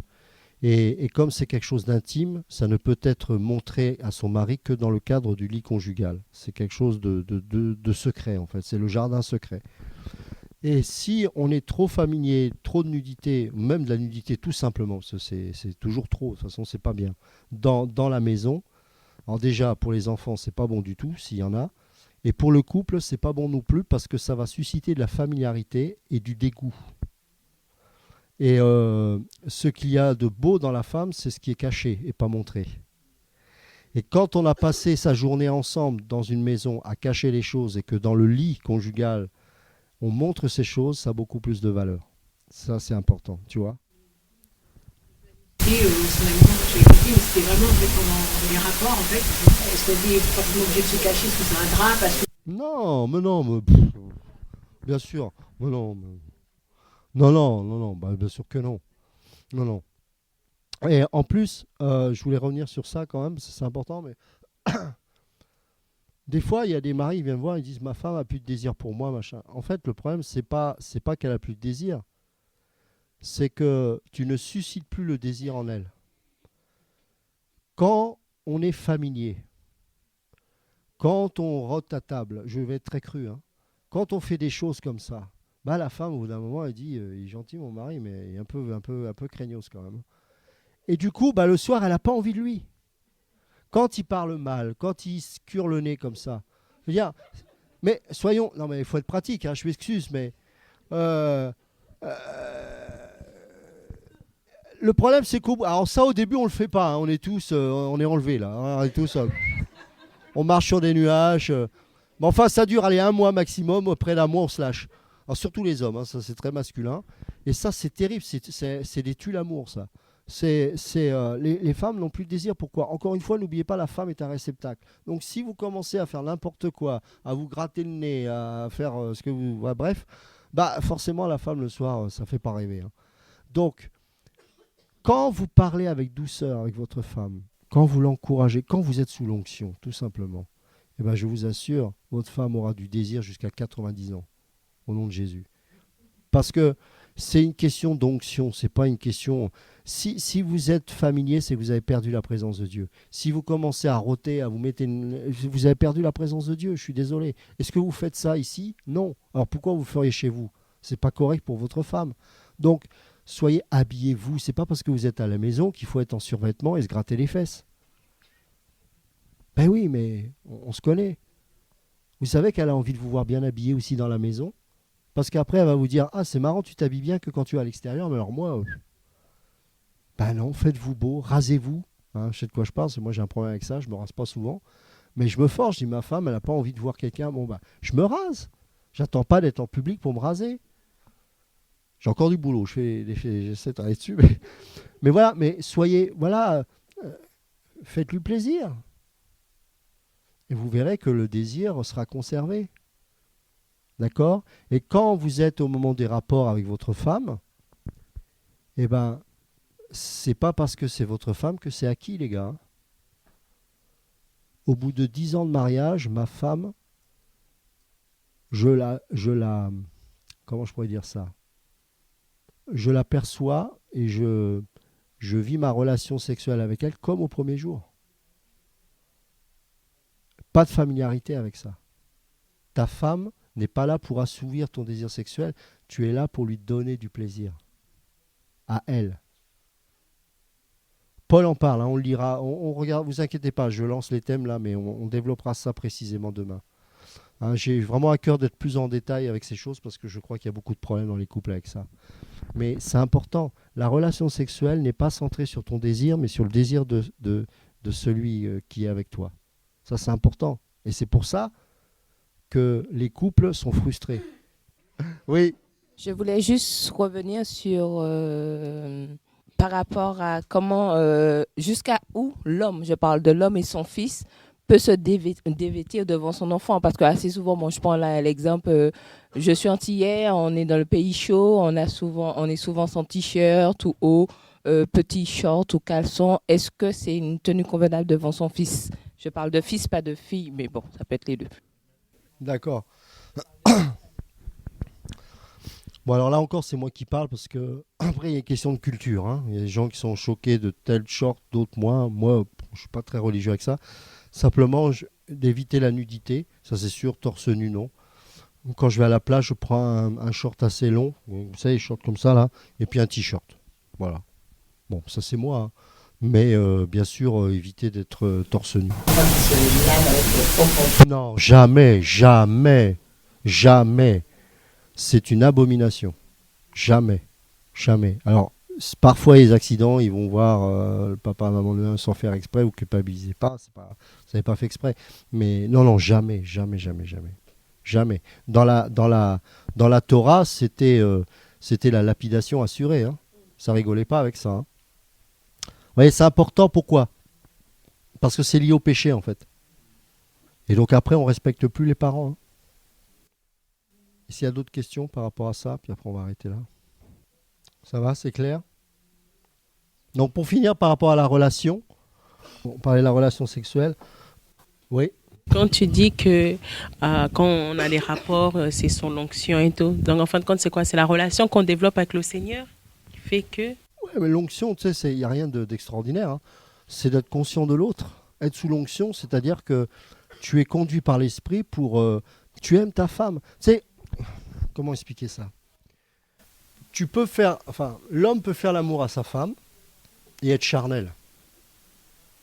C'est-à-dire qu'il va peut-être même produire du plaisir à sa femme, mais au plus profond de lui-même, il a la capacité de lui produire parce qu'il résiste, il dure longtemps, mais en même temps, il s'en fiche, il est quand même centré sur lui-même. Donc ça, Dieu le voit. Hein. Alors que, c'est pour ça que ce n'est pas une question de performance, hein. C'est une question de cœur. C'est que quand l'homme est sous l'onction, c'est-à-dire qu'il est conscient que celle qu'il a en face de lui, c'est l'os de ses os, c'est la chair de sa chair. Et donc, il doit l'honorer en ne pensant pas à lui, mais à elle. Tu vois? Et l'équilibre est là. Alors, la femme le ressent parce qu'au bout d'un moment, elle connaît bien son mari. Elle voit quand il est dans un état égocentrique ou pas. Mais pas toujours. Mais Dieu, dans tous les cas, lui, il le sait. Tu vois? Être sous l'onction, c'est ça. Il n'y a rien de... Tu vas pas parler en langue, hein, ça c'est sûr. C'est pas... En tout cas, on a vraiment... on a cette pensée catholique, c'est très catho d'ailleurs ça, hein, de trouver ça, c'est ça l'acte sexuel, tout ça. Mais non, c'est beau. C'est nous qui l'avons sali. Parce qu'on a des pensées impures, parce qu'on traite nos... Enfin là, je parle pour les hommes, mais nos femmes comme, je sais pas, des objets, j'en sais rien. Donc du coup, c'est perverti, mais à l'origine, non. La relation entre l'homme et la femme, c'est magnifique, c'est beau. Et c'est beau parce que c'est dans le cadre du mariage, parce qu'il y a la fidélité, parce qu'il y a l'exclusivité. Et c'est parce qu'il y a aussi le partage, il y a le don de soi, il y a tout. C'est très profond. Hein. On pourrait faire un enseignement là-dessus un jour, si Dieu permet. Mais dans les valeurs, tout ce que cela comporte, c'est vraiment important. Et encore une fois, ce plaisir qu'on va avoir à deux, ça va prendre du temps, ça se construit. Hein, c'est pas... Et tant mieux que ça prenne du temps, parce que c'est tout de suite super. Bon, pour certains, ça peut être super dès le début, mais c'est pas évident. Ça se construit ensemble. Pour ça, il faut parler, faut dire des mots, faut utiliser tout ce que Dieu nous a donné pour que la femme et l'homme ensemble se détendent et profitent pleinement l'un de l'autre. C'est magnifique, c'est magnifique. Et c'est vrai que les chrétiens, nous, on a fait des trucs vraiment, on est tellement religieux, il n'y a pas de poésie, il n'y a rien, quoi. Alors que non. Enfin, encore une fois, on va lire le Cantique des Cantiques, vous allez être choqués, hein. C'est magnifique, c'est magnifique. Et Jésus nous aime comme ça. Rappelez-vous de Jean qui penchait la tête sur la poitrine de Jésus. C'est choquant, hein. C'est choquant. Chez les Hébreux, c'était choquant, hein, même si les Sémites faisaient ça plus facilement, mais c'est choquant. L'intimité. Quand est-ce qu'on a l'intimité dans un couple? C'est là. C'est pas ailleurs, c'est là. C'est là l'instant de vérité. C'est là où on voit si le couple il tient la route ou pas. C'est là. Alors évidemment, les autres ne voient pas ça. Mais Dieu voit. Croyez pas qu'il ferme le rideau quand vous êtes dans une relation dans l'acte conjugal. Au moment où vous faites ça, le Seigneur il voit, hein, il ne met pas le rideau. Hein. Ah oui, mais non, mais on est comme ça. Hein. On est comme ça dans nos têtes, on est bizarre. Non, vous devez être conscient qu'il est là et qu'il vous voit. Donc du coup, peut-être que vous allez changer votre manière de lui faire l'amour. Ah, parce que Dieu voit. Parce que Dieu a créé ça dans le cadre du mariage et il veut que vous vous comportiez comme un enfant de Dieu jusque dans le lit. Et donc là, du coup, peut-être ce qu'on pensait être acquis, ah mince, mais là, j'ai rien compris. C'est pas grave. On recommence. C'est un nouveau défi. Mais ensemble. Ensemble. Et vous allez voir que plus vous allez découvrir, avoir cette harmonie dans le couple, vous allez voir que dans tous les instants, dans le quotidien, vous allez vous sentir encore plus proche d'elle et réciproquement. Ce que je veux dire, c'est que avec le temps, enfin moi je le vois personnellement, vous savez, je me disais, ouais, c'est pas vrai, avec le temps, on se dit on est encore plus fort qu'avant, le couple, tout ça, ça c'est bidon. Non, c'est vrai, je vous assure, c'est vrai. Quand l'un et l'autre relève les défis avec Dieu et on avance, ce que je vis moi avec ma femme, que ce soit dans l'intimité ou dans la vie de tous les jours, aujourd'hui est beaucoup plus fort qu'avant. Ça n'a rien à voir. Et c'est pour ça que ce n'est pas lié à la beauté parce qu'on vieillit. Bon, je suppose que moi, voilà, je n'ai pas le physique de quand j'avais 20 ans, ça c'est sûr. Mais ça n'a rien à voir. C'est beaucoup plus beau, c'est plus fort, c'est plus parce qu'on se donne encore plus l'un à l'autre. Quand on se tient la main, il y a le poids des ans derrière. Je ne sais pas comment vous expliquer ça, mais c'est très fort. Alors que quand on tient la main, ce n'est pas seulement des amoureux, ce sont des gens qui ont traversé des épreuves. C'est un couple que nous formons, on a traversé des défis, des combats ensemble. Et quand on se tient la main, je sais que Jésus est là. Parce qu'il a toujours été là. On a fait des bêtises, on a fait des erreurs, mais Dieu nous a fait grâce et on avance. Et avec le temps, vous savez, vous allez voir ça petit à petit dans votre couple, c'est une force extraordinaire. Et je vous assure, j'étais invité un jour à un mariage, il y avait tous mes enfants, et je ne savais pas que j'étais observé comme ça. Et les gens nous enviaient. Pourtant, on me connaît moi, mais on ne connaît pas spécialement ma femme. Il y avait des gens qui, je les regardais. Pourquoi ? Parce qu'on est très unis. Ma femme et mes enfants, on est très unis, c'est comme ça. Et ça se construit, ça pas ils savent pas, ils n'ont pas vu les disputes au départ, les côtés charnels que j'avais, mes colères, ils n'ont pas vu tout ça. Mais j'ai accepté Dieu me reprendre, et petit à petit, avec patience, j'ai construit par la grâce de Dieu quelque chose. Et aujourd'hui, ça se voit, mais il a fallu des années pour cela. C'est pour ça que quand on va quelque part, je sais qu'il y a une onction particulière, parce que c'est ensemble, avec ma femme, qu'on a construit ces choses, et surtout parce que Dieu était là. Et ça, c'est possible pour tout un chacun ici présent. La fin vaut mieux que le commencement. Je vous assure, la fin d'une chose, c'est ce qui donne du poids à votre vie. Ce n'est pas le commencement. Même si vous êtes parti à fond et vous avez fait n'importe quoi, ce n'est pas grave. Repentez-vous, mais commencez à construire le chantier de votre vie. Pierre après pierre, construisez. Et l'homme doit toujours dire à la femme, chérie, n'oublie jamais, même si c'est dur. Avant, on en était là, aujourd'hui, on en était là. On en est là, on avance. Et l'homme doit être le moteur, parce que la femme, très souvent, elle peut être découragée. Et l'homme doit dire, chérie, on s'accroche, regarde, on change. Et un jour, quand vous allez aller dans un lieu, les gens vont remarquer les choses qu'ils ont remarquées avec moi. Waouh, il y a quelque chose chez eux là.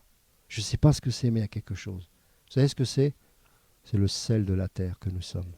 On donne du goût à la vie. Et les païens, même s'ils se moquent, quand ils nous voient, on leur donne du goût. Parce qu'ils voient qu'ils aimeraient bien avoir une vie comme ça. Et ça se construit, pas du jour au lendemain.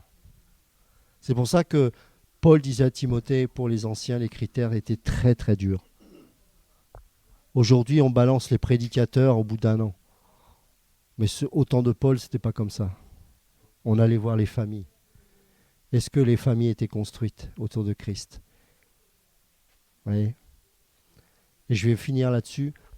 Pour ceux qui ont des enfants, s'ils sont turbulents tout petits, n'acceptez pas que les autres vous jugent. Parce qu'une boule de chair, quand elle naît comme elle naît. Avec plein de défauts, avec plein de trucs charnels. Et c'est à vous de corriger ces choses dans le temps. Donc il est normal, il y a des enfants qui sont calmes, il y a des enfants qui sont turbulents. Ça n'a rien à voir avec l'éducation, c'est lié au caractère que Dieu leur a donné. Maintenant, c'est votre responsabilité de les former avec amour. Mais rendez-vous, c'est ce que je dis à certains qui regardent, on se donnera rendez-vous dans 10 ans. Là, vous pourrez juger si ce que j'ai fait dans la vie de mon enfant est digne de Dieu ou pas. Mais faites attention, ne vous culpabilisez pas quand vous avez un bébé qui pleure, parce qu'il y en a beaucoup qui sont comme ça et beaucoup de mamans sont désécurisées. C'est pas correct. On n'est pas tous égaux. Il y a les bébés qui mangent, il y en a qui ne mangent pas, il y en a qui pleurent, il y en a qui ne pleurent pas. On s'en fout, ce qui compte, c'est la fin. Qu'est-ce que mon enfant va devenir? Quelle vision j'ai pour lui? C'est pareil pour votre femme. Vous êtes pasteurs, les maris. Qui est marié ici, là? Levez la main. Les hommes, je ne parle pas des femmes. Ok. Ben, vous le voulez ou non, vous êtes pasteurs, les gars. Et votre premier disciple, c'est votre femme. Donc tous les jours, un culte. Tous les jours, vous ouvrez la parole. Tous les jours, vous priez pour elle. Tous les jours, vous avez... Et ne faites pas ça d'une manière religieuse. Hein. Vous pouvez simplement partager quelque chose, mais sous l'onction de Dieu. Vous êtes les pasteurs de votre femme. Ça, c'est le défi que Dieu vous donne. Parce que vous présenterez devant le trône de Dieu votre femme. Parce qu'il vous a donné le mandat. Et vous serez jugé par rapport au mandat qu'il vous a confié. N'oubliez jamais ça. Le premier jugement que vous allez recevoir, c'est par rapport à votre salut et ce que vous en aurez fait. Et le deuxième, c'est par rapport à votre femme, comment vous l'aurez nourrie et enseignée. Ce n'est pas un jeu. Hein. Ne soyons pas honteux et confus devant le Seigneur en présentant notre femme blessée et meurtrie, en disant « Seigneur, je n'ai pas assuré, pardon ». Parce que là, ce sera trop tard. Amen.